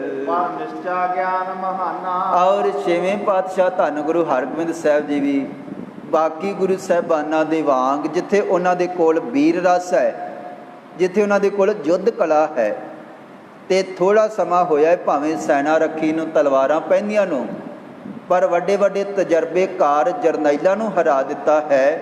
ਉੱਥੇ ਜਿੱਥੇ ਸਤਿਗੁਰਾਂ ਦੇ ਕੋਲ ਸ਼ਕਤੀ ਹੈ, ਵੀਰਤਾ ਹੈ, ਜਿੱਥੇ ਛੇਵੇਂ ਪਾਤਸ਼ਾਹ ਜੀ ਧੰਨ ਗੁਰੂ ਹਰਗੋਬਿੰਦ ਸਾਹਿਬ ਜੀ ਵੱਡੇ ਸਿਪਾਹੀ ਹਨ, ਜਿੱਥੇ ਉਹਨਾਂ ਦੇ ਕੋਲ ਬਹੁਤ ਵੱਡੀ ਮੀਰੀ ਹੈ, ਉੱਥੇ ਪਾਤਸ਼ਾਹ ਜੀ ਦੇ ਕੋਲ ਪੀਰੀ ਵੀ ਹੈ, ਉੱਥੇ ਪਾਤਸ਼ਾਹ ਜੀ ਦੇ ਕੋਲ ਭਗਤੀ ਵੀ ਹੈ ਔਰ ਗਰੀਬ ਨਿਵਾਜ ਉੱਥੇ ਗਿਆਨ ਦੇ ਵੀ ਸਾਗਰ ਹਨ, ਗਿਆਨ ਦੇ ਵੀ ਛੇਵੇਂ ਹਨ। ਸਭਨ ਕੈ ਏਕ ਸਮਾਨਾ। ਔਰ ਛੇਵੇਂ ਪਾਤਸ਼ਾਹ ਧੰਨ ਗੁਰੂ ਹਰਗੋਬਿੰਦ ਸਾਹਿਬ ਜੀ ਦੀ ਨਜ਼ਰ ਦੇ ਵਿੱਚ ਸਾਰੇ ਇੱਕ ਹਨ। ਜਿਹੜਾ ਵੀ ਆ ਕੇ ਝੁਕਦਾ ਹੈ ਉਹਦੇ ਤੇ ਸਤਿਗੁਰੂ ਜੀ ਬਖਸ਼ਿਸ਼ਾਂ ਕਰਦੇ ਹਨ। ਸਮਾਂ ਬਿਤਾਇਓ। ਔਰ ਇਸ ਤਰ੍ਹਾਂ ਫਿਰ ਰਹਿੰਦਿਆਂ ਹੋਇਆਂ ਸ੍ਰੀ ਕਰਤਾਰਪੁਰ ਸਾਹਿਬ ਜੀ ਦੀ ਪਵਿੱਤਰ ਧਰਤੀ ਤੇ ਛੇਵੇਂ ਪਾਤਸ਼ਾਹ ਧੰਨ ਗੁਰੂ ਹਰਗੋਬਿੰਦ ਸਾਹਿਬ ਜੀ ਨੇ ਲੰਮਾ ਸਮਾਂ ਬਤੀਤ ਕੀਤਾ ਹੈ। ਸ਼ੁਭ ਮਾਘ ਮਾਸ ਤਬ ਆਇਓ। ਤੇ ਇੱਕ ਵਾਰੀ ਫਿਰ ਮਾਘ ਦਾ ਮਹੀਨਾ ਹੈ। ਛੇਵੇਂ ਪਾਤਸ਼ਾਹ ਧੰਨ ਗੁਰੂ ਹਰਗੋਬਿੰਦ ਸਾਹਿਬ ਜੀ ਸ੍ਰੀ ਕਰਤਾਰਪੁਰ ਸਾਹਿਬ ਦੀ ਧਰਤੀ ਤੇ ਬਿਰਾਜਮਾਨ ਹਨ। ਸਿੱਖ ਲਾਲ ਚੰਦ ਮਨ ਆਨੀ। ਔਰ ਭਾਈ ਲਾਲ ਚੰਦ ਜੀ ਦਾ ਸ੍ਰੀ ਕਰਤਾਰਪੁਰ ਸਾਹਿਬ ਦੇ ਨੇੜੇ ਪਿੰਡ ਹੈ। ਜਦੋਂ ਬਾਬਾ ਸੂਰਜਮਲ ਜੀ ਨੂੰ ਵਿਆਹੁਣ ਵਾਸਤੇ ਗਰੀਬ ਨਿਵਾਜ ਪਾਤਸ਼ਾਹ ਜੀ ਇੱਧਰ ਆਏ ਸਨ ਕਰਤਾਰਪੁਰ ਸਾਹਿਬ ਦੀ ਧਰਤੀ ਤੇ, ਉਦੋਂ ਹੀ ਉਹਨਾਂ ਦੇ ਛੋਟੇ ਸਪੁੱਤਰ ਕਹਿਣ ਤੋਂ ਭਾਵ ਬਾਬਾ ਤਿਆਗਮੱਲ ਜੀ, ਸ੍ਰੀ ਗੁਰੂ ਤੇਗ ਬਹਾਦਰ ਜੀ, ਉਹਨਾਂ ਦੀ ਮੰਗਣੀ ਜਿਹੜੀ ਹੈ, ਵਿਆਹ ਦੀ ਜਿਹੜੀ ਗੱਲ ਹੈ, ਉਹ ਭਾਈ ਲਾਲ ਚੰਦ ਦੀ ਸਪੁੱਤਰੀ ਮਾਤਾ ਗੁਜਰੀ ਜੀ ਦੇ ਨਾਲ ਹੋ ਚੁੱਕੀ ਹੈ। ਮੰਗਣੀ ਪਹਿਲਾਂ ਲਗਾਤਾਰ ਇਤਿਹਾਸ ਸਰਵਣ ਕਰਨ ਵਾਲੇ ਗੁਰਮੁਖ ਪਿਆਰੇ, ਆਪਾਂ ਪਿੱਛੇ ਇਤਿਹਾਸ ਸਰਵਣ ਕੀਤਾ ਸੀਗਾ। ਹੁਣ ਭਾਈ ਲਾਲ ਚੰਦ, ਵੇਖ ਲਾਲ ਚੰਦ ਮਨ ਆਨੀ, ਜਦੋਂ ਭਾਈ ਲਾਲ ਚੰਦ ਇਹ ਮਹੀਨਾ ਚੜ੍ਹਿਆ ਹੈ, ਮਨ ਦੇ ਵਿੱਚ ਇਹ ਵਿਚਾਰ ਆਇਆ ਹੈ ਨਿਜਦਾਰਾ ਸੰਗ ਬਖਾਨੀ। ਔਰ ਫਿਰ ਇਹ ਆਪਣੀ ਪਤਨੀ ਦੇ ਨਾਲ ਜਾ ਕਰਕੇ ਗੱਲ ਕਰਦਾ ਹੈ। ਨਿਜ ਤਨਜਾ ਗੁਜਰੀ ਕੇਰਾ। ਕਹਿਣ ਲੱਗੇ ਕਿ ਭਾਈ ਸਾਡੀ ਜਿਹੜੀ ਪੁੱਤਰੀ ਹੈ ਬੀਬੀ ਗੁਜਰੀ, ਜਿਨ੍ਹਾਂ ਦਾ ਸਿੱਖ ਧਰਮ ਦੇ ਨਾਲ ਬਾਅਦ ਵਿੱਚ ਬਹੁਤ ਵੱਡਾ ਸੰਬੰਧ ਬਣਿਆ ਹੈ, ਜਿਨ੍ਹਾਂ ਨੇ ਬਹੁਤ ਵੱਡਾ, ਜਿੱਥੇ ਗੁਰੂ ਕੇ ਪਿਆਰਿਆਂ ਨੇ ਸ਼ਹਾਦਤ ਦਾ ਜਾਮ ਪੀਤਾ, ਵੱਡੇ ਸੰਘਰਸ਼ ਕੀਤੇ, ਉੱਥੇ ਮਾਤਾ ਗੁਜਰੀ ਜੀ ਦੀ ਜਿਹੜੀ ਕੁਰਬਾਨੀ ਹੈ ਉਹ ਵੀ ਬੜੀ ਵੱਡੀ ਹੈ। ਤੇ ਕਹਿਣ ਲੱਗੇ ਹੁਣ ਪਿਤਾ ਭਾਈ ਲਾਲ ਚੰਦ ਜੀ ਆਪਣੀ ਸਪੁੱਤਰੀ ਬੀਬੀ ਗੁਜਰੀ ਜੀ ਦੇ ਵਿਆਹ ਦੇ ਕਾਰਜ ਕਰਨ ਵਾਸਤੇ ਆਪਣੀ ਘਰਵਾਲੀ ਦੇ ਨਾਲ ਸਲਾਹ ਕਰਦਾ ਹੈ। ਵਿਆਹਨ ਸਮਾਂ ਅਸ਼ੇਰਾ। ਕਹਿਣ ਲੱਗਾ ਇਹ ਜਿਹੜਾ ਸਮਾਂ ਹੈ ਇਹ ਚੰਗਾ ਹੈ, ਆ ਦਿਨ ਚੱਲ ਰਹੇ ਹਨ। ਸੁਣਿਆ ਛੇਵੇਂ ਪਾਤਸ਼ਾਹ ਧੰਨ ਗੁਰੂ ਹਰਗੋਬਿੰਦ ਸਾਹਿਬ ਜੀ ਵੀ ਆਏ ਹੋਏ ਹਨ। ਕਰ ਦੀਜੈ ਔਰ ਅਬਿਲਾਖਾ। ਤੇ ਉਹਨਾਂ ਨੂੰ ਬੇਨਤੀ ਕਰ ਦੇਣੀ ਚਾਹੀਦੀ ਹੈ, ਵਿਆਹ ਦੇ ਕਾਰਜ ਵਾਸਤੇ ਸੁਨੇਹਾ ਭੇਜਣਾ ਚਾਹੀਦਾ ਹੈ। ਸੁਨ ਬਿਸ਼ਨ ਕੋਇਰ ਬਚ ਭਾਖਾ। ਤੇ ਉਹਦੀ ਘਰਵਾਲੀ ਭਾਈ ਲਾਲ ਚੰਦ, ਇਹਦੀ ਘਰਵਾਲੀ ਬੀਬੀ ਬਿਸ਼ਨ ਕੌਰ, ਇਸ ਨੇ ਵੀ ਇਸ ਤਰ੍ਹਾਂ ਅੱਗੋਂ ਜਵਾਬ ਦਿੱਤਾ ਹੈ, ਬੇਨਤੀ ਕੀਤੀ ਹੈ। ਇਹ ਤੋਹੇ ਮਨੋਰਥ ਆਸ਼ਾ। ਕਹਿਣ ਲੱਗੀ ਇਹ ਚੰਗਾ ਮਨੋਰਥ ਹੈ, ਸਾਨੂੰ ਇਹ ਕੰਮ ਕਰਨਾ ਚਾਹੀਦਾ ਹੈ। ਮਨ ਔਰ ਮੈਂ ਦੀਰਘ ਬਾਛਾ। ਤੇ ਮੇਰੇ ਮਨ ਦੇ ਵਿੱਚ ਵੀ ਬਹੁਤ ਵੱਡੀ ਰੀਝ ਹੈ, ਮਨ ਦੇ ਵਿੱਚ ਵੀ ਕਈ ਵਾਰੀ ਖਿਆਲ ਆਇਆ ਹੈ ਕਿ ਛੇਵੇਂ ਪਾਤਸ਼ਾਹ ਧੰਨ ਗੁਰੂ ਹਰਗੋਬਿੰਦ ਸਾਹਿਬ ਦੇ ਚਰਨਾਂ ਦੇ ਵਿੱਚ ਬੇਨਤੀ ਕਰੀਏ, ਸਤਿਗੁਰਾਂ ਨੂੰ ਸੁਨੇਹਾ ਭੇਜੀਏ। ਮੇਰੇ ਵੀ ਮਨ ਦੇ ਵਿੱਚ ਕਈ ਵਾਰ ਇਸ ਤਰ੍ਹਾਂ ਦਾ ਖਿਆਲ ਆ ਰਿਹਾ ਹੈ। ਕਰ ਦੇਵੋ ਬਿਲੰਬ ਨਾ ਕੀਜੈ। ਤੇ ਇਹ ਕੰਮ ਆਪਾਂ ਛੇਤੀ ਦੇ ਨਾਲ ਕਰੀਏ, ਬਹੁਤਾ ਸਮਾਂ ਨਹੀਂ ਲਾਉਣਾ ਚਾਹੀਦਾ ਹੈ। ਲਿਖ ਸਾਹਾ ਗੁਰ ਕੋ ਦੀਜੈ। ਤੇ ਕਹਿਣ ਲੱਗੇ ਸਾਹਿਬ ਪਾਤਸ਼ਾਹ ਧੰਨ ਗੁਰੂ ਹਰਗੋਬਿੰਦ ਸਾਹਿਬ ਜੀ ਵਿਆਹ ਦੇ ਇੱਕ ਜਿਹੜਾ ਚਿੱਠੀ ਹੈ, ਪੱਤਰ ਹੈ, ਸਾਹਾ ਜਿਹੜਾ ਹੈ ਉਹ ਭੇਜਣਾ ਚਾਹੀਦਾ ਹੈ। ਕਰ ਮਸਲਤ ਵਿਪਰ ਬੁਲਾਇਓ। ਆਪਸ ਦੇ ਵਿੱਚ ਸਲਾਹ ਤੋਂ ਬਾਅਦ ਹੁਣ ਭਾਈ ਲਾਲ ਚੰਦ ਜੀ ਨੇ, ਕਿਉਂਕਿ ਉਸ ਵੇਲੇ ਇਹੋ ਜਿਹਾ ਜਿਹੜਾ ਸ਼ੁਭ ਕਾਰਜ ਹੈ ਉਹ ਕਿਸੇ ਧਾਰਮਿਕ ਪੁਰਸ਼ ਤੋਂ ਹੀ ਕਰਾਇਆ ਜਾਂਦਾ ਸੀਗਾ, ਤੇ ਇੱਕ ਪੁਰੋਹਿਤ ਨੂੰ ਬੁਲਾਇਆ ਗਿਆ ਹੈ ਘਰ ਦੇ ਵਿੱਚ। ਸਲਾਹ ਕਰਨ ਤੋਂ ਬਾਅਦ ਜਬ ਫੱਗਣ ਨਾਮੀ ਆਵੇ। ਤੇ ਆਪਸ ਦੇ ਵਿੱਚ ਸਲਾਹ ਕਰਨ ਤੋਂ ਬਾਅਦ ਵਚਨ ਕੀਤਾ ਕਿ ਜਦੋਂ ਫੱਗਣ ਦਾ 9ਵਾਂ ਜਿਹੜਾ ਦਿਨ ਆਏਗਾ, 9ਵੀਂ ਜਿਹੜੀ ਤਰੀਕ ਆਏਗੀ, ਕਹਿ ਆਸ਼ਿਕ ਬੈਠ ਸੁਨਾਵਾ। ਤੇ ਕਹਿਣ ਲੱਗੇ ਉਸ ਵੇਲੇ ਫੇਰ ਛੇਵੇਂ ਪਾਤਸ਼ਾਹ ਧੰਨ ਗੁਰੂ ਹਰਗੋਬਿੰਦ ਸਾਹਿਬ ਜੀ ਨੂੰ ਇਹ ਦਿਨ ਠੀਕ ਹਨ। ਉਸ ਦਿਨ ਦੇ ਵਿੱਚ ਵਿਆਹ ਵਾਸਤੇ ਛੇਵੇਂ ਪਾਤਸ਼ਾਹ ਜੀ ਨੂੰ ਬੇਨਤੀ ਕਰਨੀ ਚਾਹੀਦੀ ਹੈ। ਤੇ ਅੱਗੋਂ ਜਿਸ ਤਰ੍ਹਾਂ ਛੇਵੇਂ ਪਾਤਸ਼ਾਹ ਜੀ ਦੀ ਰਜ਼ਾ ਹੋਏਗੀ, ਸਤਿਗੁਰਾਂ ਦੀ ਜਿਸ ਤਰ੍ਹਾਂ ਦੀ ਇੱਛਾ ਹੋਏਗੀ। ਆਪਸ ਦੇ ਵਿੱਚ ਸਲਾਹ ਕਰਨ ਤੋਂ ਬਾਅਦ ਕਹਿਣ ਲੱਗੇ, ਉਸ ਵੇਲੇ ਫਿਰ ਇੱਕ ਧਾਰਮਿਕ ਪੁਰਸ਼ ਨੂੰ ਛੇਵੇਂ ਪਾਤਸ਼ਾਹ ਧੰਨ ਗੁਰੂ ਹਰਗੋਬਿੰਦ ਸਾਹਿਬ ਜੀ ਦੇ ਕੋਲ ਭੇਜਿਆ ਗਿਆ ਤੇ ਕਹਿਣ ਲੱਗੇ, ਲਿਖ ਕਾਗਦ ਵਿਪਰ ਪਠਾਇਓ, ਚੱਲ ਸਤਿਗੁਰ ਕੇ ਢਿੱਗ ਆਇਓ। ਉਹ ਚੱਲ ਕਰਕੇ ਛੇਵੇਂ ਪਾਤਸ਼ਾਹ ਧੰਨ ਗੁਰੂ ਹਰਗੋਬਿੰਦ ਸਾਹਿਬ ਜੀ ਦੇ ਚਰਨਾਂ ਦੇ ਵਿੱਚ ਪਹੁੰਚਦਾ ਹੈ। ਕਹੇ ਆ ਸਿੱਖ ਬੈਠ ਸੁਣਾਵਾ, ਤੇ ਸਤਿਗੁਰਾਂ ਦੇ ਚਰਨਾਂ ਦੇ ਵਿੱਚ ਸੀਸ ਨਿਵਾ ਕਰਕੇ ਬੇਨਤੀ ਕਰਦਾ ਹੈ, ਮੈਂ ਸਾਹਾ ਲੈ ਕਰ ਆਵਾ। ਸਤਿਗੁਰੂ ਜੀ, ਮੈਂ ਸੁਨੇਹਾ ਲੈ ਕਰਕੇ, ਮੈਂ ਬੇਨਤੀ ਲੈ ਕਰਕੇ ਪਹੁੰਚਿਆ ਹਾਂ। ਭਾਈ ਲਾਲ ਚੰਦ ਵੱਲੋਂ ਵਿਆਹ ਦੀ ਤਰੀਕ ਵਾਸਤੇ, ਵਿਆਹ ਦੇ ਕਾਰਜਾਂ ਵਾਸਤੇ ਬੇਨਤੀ ਕੀਤੀ ਗਈ ਹੈ। ਕਰ ਪਾਤੀ ਤਵੈ ਪਠਾਈ, ਤੇ ਛੇਵੇਂ ਪਾਤਸ਼ਾਹ ਧੰਨ ਗੁਰੂ ਹਰਗੋਬਿੰਦ ਸਾਹਿਬ ਜੀ ਨੇ ਦੇਖਿਆ, ਸਮਾਂ ਵਿਚਾਰਿਆ, ਤੇ ਉਹ ਜਿਹੜੀ ਚਿੱਠੀ ਪੱਤਰ ਹੈ ਉਹ ਘਰ ਦੇ ਵਿੱਚ ਪਰਿਵਾਰ ਦੇ ਕੋਲ ਭੇਜ ਦਿੱਤੀ ਹੈ। ਸੁਨ ਮੰਦਰ ਸੁਧ ਪਹੁੰਚਾਈ, ਤੇ ਇਹ ਜਿਹੜੀ ਖਬਰ ਹੈ ਘਰ ਦੇ ਵਿੱਚ ਸਾਰੇ ਪਰਿਵਾਰ ਤੱਕ ਪਹੁੰਚੀ ਹੈ।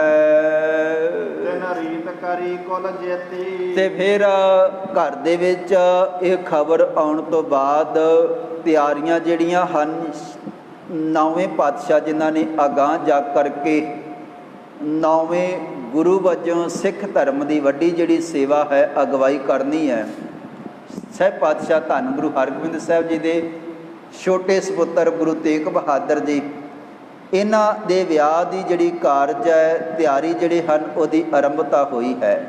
ਕਹਿਣ ਲੱਗੇ, ਤਿਨ ਰੀਤ ਕਰੀ ਕੁਲ ਜੇਤੀ, ਔਰ ਆਪਣੇ ਪਰਿਵਾਰ ਦੀ ਰੀਤੀ ਦੇ ਮੁਤਾਬਕ ਵਿਆਹ ਦੇ ਜਿਹੜੇ ਕਾਰਜ ਹਨ ਉਹਨਾਂ ਦੀ ਆਰੰਭਤਾ ਹੋਈ ਹੈ। ਉਤਸ਼ਾਹ ਵਿਸਾਲ ਸਮੇਤੀ, ਸਾਰਿਆਂ ਦੇ ਅੰਦਰ ਬਹੁਤ ਵੱਡਾ ਉਤਸ਼ਾਹ ਹੈ। ਛੇਵੇਂ ਪਾਤਸ਼ਾਹ ਜੀ ਲੰਮੇ ਸਮੇਂ ਬਾਅਦ ਵਾਪਸ ਆਏ ਹਨ, ਜੰਗ ਕੀਤੇ ਹਨ, ਕਈ ਤਰ੍ਹਾਂ ਦਾ ਸਮਾਂ ਸਤਿਗੁਰਾਂ ਦੇ ਜੀਵਨ ਦੇ ਵਿੱਚ ਆਇਆ ਹੈ, ਖੁਸ਼ੀਆਂ ਵਾਲਾ, ਚਿੰਤਾ ਵਾਲਾ ਵੀ। ਆਮ ਸਧਾਰਨ ਪੁਰਸ਼ਾਂ ਵਾਸਤੇ ਤਾਂ ਚਲੋ ਚਿੰਤਾ ਵਾਲਾ ਹੀ ਹੈ। ਸਤਿਗੁਰਾਂ ਦੀ ਅਵਸਥਾ ਹੀ ਐਸੀ ਹੈ ਕਿ ਉਹ ਤਾਂ ਦੁੱਖਾਂ ਸੁੱਖਾਂ ਦੇ ਵਿੱਚ ਇੱਕੋ ਜਿਹੇ ਰਹਿੰਦੇ ਹਨ, ਪਰ ਜਿਹੜੇ ਸੰਸਾਰੀ ਪੁਰਸ਼ ਹਨ ਉਹਨਾਂ ਵਾਸਤੇ ਉਹ ਤਾਂ ਦੁੱਖਾਂ ਦੇ ਵੇਲੇ ਦੁਖੀ ਹੁੰਦੇ ਹਨ ਤੇ ਸੁੱਖਾਂ ਦੇ ਵੇਲੇ ਸੁਖੀ ਹੁੰਦੇ ਹਨ। ਸਹਿਬ ਪਾਤਸ਼ਾਹ ਧੰਨ ਗੁਰੂ ਹਰਗੋਬਿੰਦ ਸਾਹਿਬ ਜੀ ਭਾਵੇਂ ਦੁੱਖਾਂ ਸੁੱਖਾਂ ਦੇ ਵਿੱਚ ਇੱਕੋ ਜਿਹੇ ਹਨ। ਕਹਿਣ ਲੱਗੇ, ਹੁਣ ਲੰਮੇ ਸਮੇਂ ਬਾਅਦ ਬਹੁਤ ਖੁਸ਼ੀ ਵਾਲਾ ਜਿਹੜਾ ਕਾਰਜ ਹੈ, ਉਹ ਤਿਆਰੀ ਜਿਹੜੀ ਆਰੰਭ ਹੋਈ ਹੈ, ਤੇ ਸਾਰੇ ਪਰਿਵਾਰ ਦੇ ਵਿੱਚ, ਰਿਸ਼ਤੇਦਾਰਾਂ ਦੇ ਵਿੱਚ ਵੱਡਾ ਉਤਸ਼ਾਹ ਹੈ। ਮਿਲ ਗਾਵਤ ਗੀਤ ਰਸਾਲੇ, ਤੇ ਫਿਰ ਬੀਬੀਆਂ ਉਸ ਵੇਲੇ ਸਵਾਣੀਆਂ ਰਲ ਕੇ ਵਿਆਹ ਦੇ ਖੁਸ਼ੀ ਦੇ ਜਿਹੜੇ ਗੀਤ ਉਹ ਗਾ ਰਹੀਆਂ ਹਨ। ਜਾਵਤ ਆਨੰਦ ਵਿਸਾਲੇ, ਤੇ ਸਾਰੇ ਨਰ ਨਾਰੀਆਂ, ਨਗਰ ਦੇ ਲੋਕ, ਬੇਅੰਤ ਸੰਗਤਾਂ, ਭਾਰੀ ਉਹਨਾਂ ਦੇ ਅੰਦਰ ਪ੍ਰਸੰਨਤਾ ਹੈ। ਜਿ ਸੇਵਕ ਰਾਏ ਰਖਾਇਓ, ਤੇ ਜਿਹੜਾ ਸੁਨੇਹਾ ਲੈ ਕਰਕੇ ਛੇਵੇਂ ਪਾਤਸ਼ਾਹ ਧੰਨ ਗੁਰੂ ਹਰਗੋਬਿੰਦ ਸਾਹਿਬ ਦੇ ਚਰਨਾਂ ਦੇ ਵਿੱਚ ਭਾਈ ਲਾਲ ਚੰਦ ਜੀ ਵੱਲੋਂ ਭੇਜਿਆ ਹੋਇਆ ਹੈ, ਇਹ ਪ੍ਰੋਹਤ ਇਹਨੂੰ ਰੱਖ ਕਰਕੇ ਕਈ ਦਿਨ ਇਹ ਇੱਥੇ ਰਿਹਾ ਹੈ। ਵੱਡੀ ਇਹਦੀ ਸੇਵਾ ਕੀਤੀ ਗਈ ਹੈ। ਪੁਨ ਦੀਨ ਵਿਦਾਏ ਪਠਾਇਓ, ਤੇ ਹੁਣ ਵਧਾਈ ਦੇ ਕਰਕੇ ਉਹਨੂੰ ਵਿਦਾ ਕੀਤਾ ਹੈ ਤੇ ਵਾਪਸ ਭਾਈ ਲਾਲ ਚੰਦ ਜੀ ਕੋਲ ਭੇਜਿਆ ਹੈ। ਤੇ ਉਹ ਜਿਹੜੇ ਦਿਨ ਸਨ ਇਹੀ ਠੀਕ ਹਨ। ਪਾਤਸ਼ਾਹ ਜੀ ਨੇ ਸਹਿਮਤੀ ਪ੍ਰਗਟਾਈ ਹੈ। ਇੱਧਰ ਵੀ ਵਿਆਹ ਦੀਆਂ ਜਿਹੜੀਆਂ ਤਿਆਰੀਆਂ ਆਰੰਭ ਹੋਈਆਂ ਹਨ। ਜਬ ਵਿਆਹ ਦਿਵਸ ਨਿਅਰ ਆਏ, ਤੇ ਕਹਿਣ ਲੱਗੇ, ਹੁਣ ਵਿਆਹ ਦੇ ਦਿਨ, ਨੌਵੇਂ ਪਾਤਸ਼ਾਹ ਧੰਨ ਗੁਰੂ ਤੇਗ ਬਹਾਦਰ ਜੀ ਦੇ ਦਿਨ ਵਿਆਹ ਦੇ ਨੇੜੇ ਆਏ ਹਨ। ਸੰਬੰਧੀ ਸਕਲ ਬੁਲਾਏ, ਤੇ ਸਾਰੇ ਦੂਰ ਨੇੜੇ ਵਾਲੇ ਰਿਸ਼ਤੇਦਾਰ, ਵੱਖ-ਵੱਖ ਗੁਰੂ ਸਾਹਿਬਾਨਾਂ ਦੇ ਪਰਿਵਾਰ ਦੇ ਨਾਲ ਸੰਬੰਧਿਤ ਜਿਤਨੇ ਵੀ ਪੁਰਸ਼ ਹਨ, ਸਾਰਿਆਂ ਨੂੰ ਪਾਤਸ਼ਾਹ ਜੀ ਨੇ ਸੁਨੇਹੇ ਭੇਜੇ ਹਨ। ਭਗਵਾਨ ਭੇਜ ਸਭ ਥਾਨੇ, ਤੇ ਸਾਰਿਆਂ ਨੂੰ ਜਿੱਥੇ ਸੁਨੇਹਾ ਭੇਜਿਆ ਗਿਆ ਹੈ ਉੱਥੇ ਮਠਿਆਈਆਂ, ਸੋਹਣੇ ਜਿਹੜੇ ਪਦਾਰਥ ਨਾਲ ਭੇਜੇ ਹਨ। ਉਤਸ਼ਾਹ ਕੀਨ ਹਰ ਖਾਨੇ, ਤੇ ਜਿੱਥੇ ਜਿੱਥੇ ਖਬਰ ਪਹੁੰਚਦੀ ਹੈ, ਛੇਵੇਂ ਪਾਤਸ਼ਾਹ ਜੀ ਨੇ ਬੁਲਾਇਆ ਹੈ। ਉਹਨਾਂ ਦੇ ਛੋਟੇ ਸਪੁੱਤਰ ਧੰਨ ਗੁਰੂ ਤੇਗ ਬਹਾਦਰ ਜੀ ਦੀ ਸ਼ਾਦੀ ਹੈ, ਵਿਆਹ ਹੈ। ਜਿੱਥੇ ਜਿੱਥੇ ਖਬਰ ਪਹੁੰਚਦੀ ਹੈ, ਸਾਰੇ ਹੀ ਭਾਰੀ ਪ੍ਰਸੰਨਤਾ ਜ਼ਾਹਰ ਕਰਦੇ ਹਨ। ਸੁਤ ਬਨਤਾ ਕੇ ਜੁਤ ਦਾਤੂ। ਤੇ ਉਸੇ ਵੇਲੇ ਫਿਰ ਜਿਉਂ-ਜਿਉਂ ਖਬਰ ਮਿਲੀ ਹੈ ਤਿਉਂ-ਤਿਉਂ ਸਾਕ ਸੰਬੰਧੀ ਰਿਸ਼ਤੇਦਾਰ ਤੇ ਜਿਹੜੇ ਮੋਢੀ ਮੁਖੀ ਸਿੱਖ ਹੋਏ ਹਨ, ਸਾਰਿਆਂ ਦੇ ਅੱਗੋਂ ਪਰਿਵਾਰ ਅੱਗੋਂ ਜਿਹੜੀ ਵੰਸ਼ ਹੈ, ਤੇ ਸਹਿਬ ਪਾਤਸ਼ਾਹ ਧੰਨ ਗੁਰੂ ਹਰਗੋਬਿੰਦ ਸਾਹਿਬ ਜੀ ਨੇ ਜਿੱਥੇ ਜਿੱਥੇ ਸੁਨੇਹਾ ਭੇਜਿਆ ਹੈ ਉਹ ਤਿਆਰੀ ਕਰਕੇ ਤੇ ਆਉਣੇ ਆਰੰਭ ਹੋ ਗਏ ਹਨ। ਸੁਤ ਬਣਤਾ ਕੇ ਜੁਤ ਦਾਤੂ, ਕਹਿਣ ਲੱਗੇ ਆਪਣੇ ਪੁੱਤਰ ਦੇ ਨਾਲ, ਆਪਣੀ ਪਤਨੀ ਦੇ ਨਾਲ ਭਾਈ ਦਾਤੂ ਜੀ ਭਾਵ ਸਹਿਬ ਪਾਤਸ਼ਾਹ ਧੰਨ ਗੁਰੂ ਅੰਗਦ ਸਾਹਿਬ ਜੀ ਦਾ ਪਰਿਵਾਰ, ਇਹ ਆਪਣੇ ਪਰਿਵਾਰ ਦੇ ਨਾਲ ਸਹਿਬ ਪਾਤਸ਼ਾਹ ਧੰਨ ਗੁਰੂ ਅੰਗਦ ਸਾਹਿਬ ਜੀ ਦੇ ਸੁਪੁੱਤਰ ਬਾਬਾ ਦਾਤੂ ਜੀ ਬੱਚਿਆਂ ਦੇ ਨਾਲ ਘਰ ਵਾਲੀ ਦੇ ਸਮੇਤ ਖੁਸ਼ ਹੋ ਕੇ ਚੱਲੇ ਹਨ।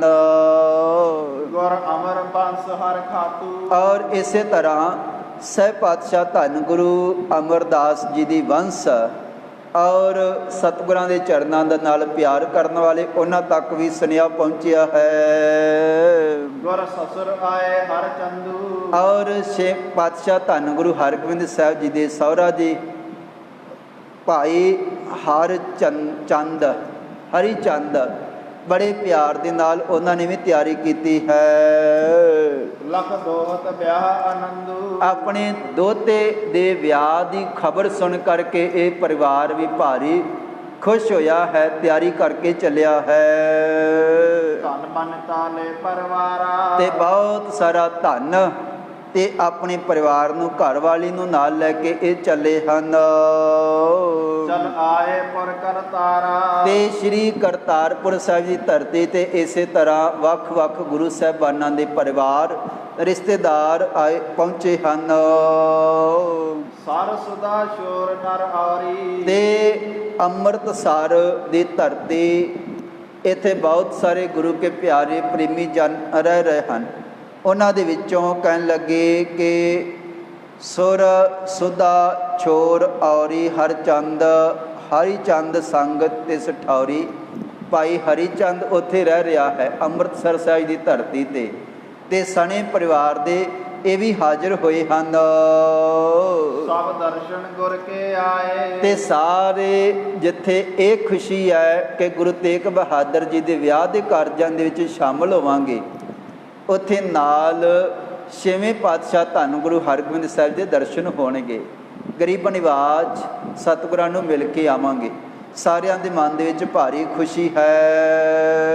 ਸੁਤ ਵਿਆਹ ਸੁਨਤ ਮੁਦ ਪਾਏ। ਤੇ ਪੁੱਤਰ ਦੇ ਵਿਆਹ ਦੀ ਖੁਸ਼ੀ ਛੇਵੇਂ ਪਾਤਸ਼ਾਹ ਧੰਨ ਗੁਰੂ ਹਰਗੋਬਿੰਦ ਸਾਹਿਬ ਜੀ ਦੇ ਸੁਪੁੱਤਰ ਗੁਰੂ ਤੇਗ ਬਹਾਦਰ ਜੀ, ਉਹਨਾਂ ਦੇ ਵਿਆਹ ਦੀ ਖੁਸ਼ੀ ਸਾਰਿਆਂ ਦੇ ਵਿੱਚ ਹੀ ਭਾਰੀ ਹੈ।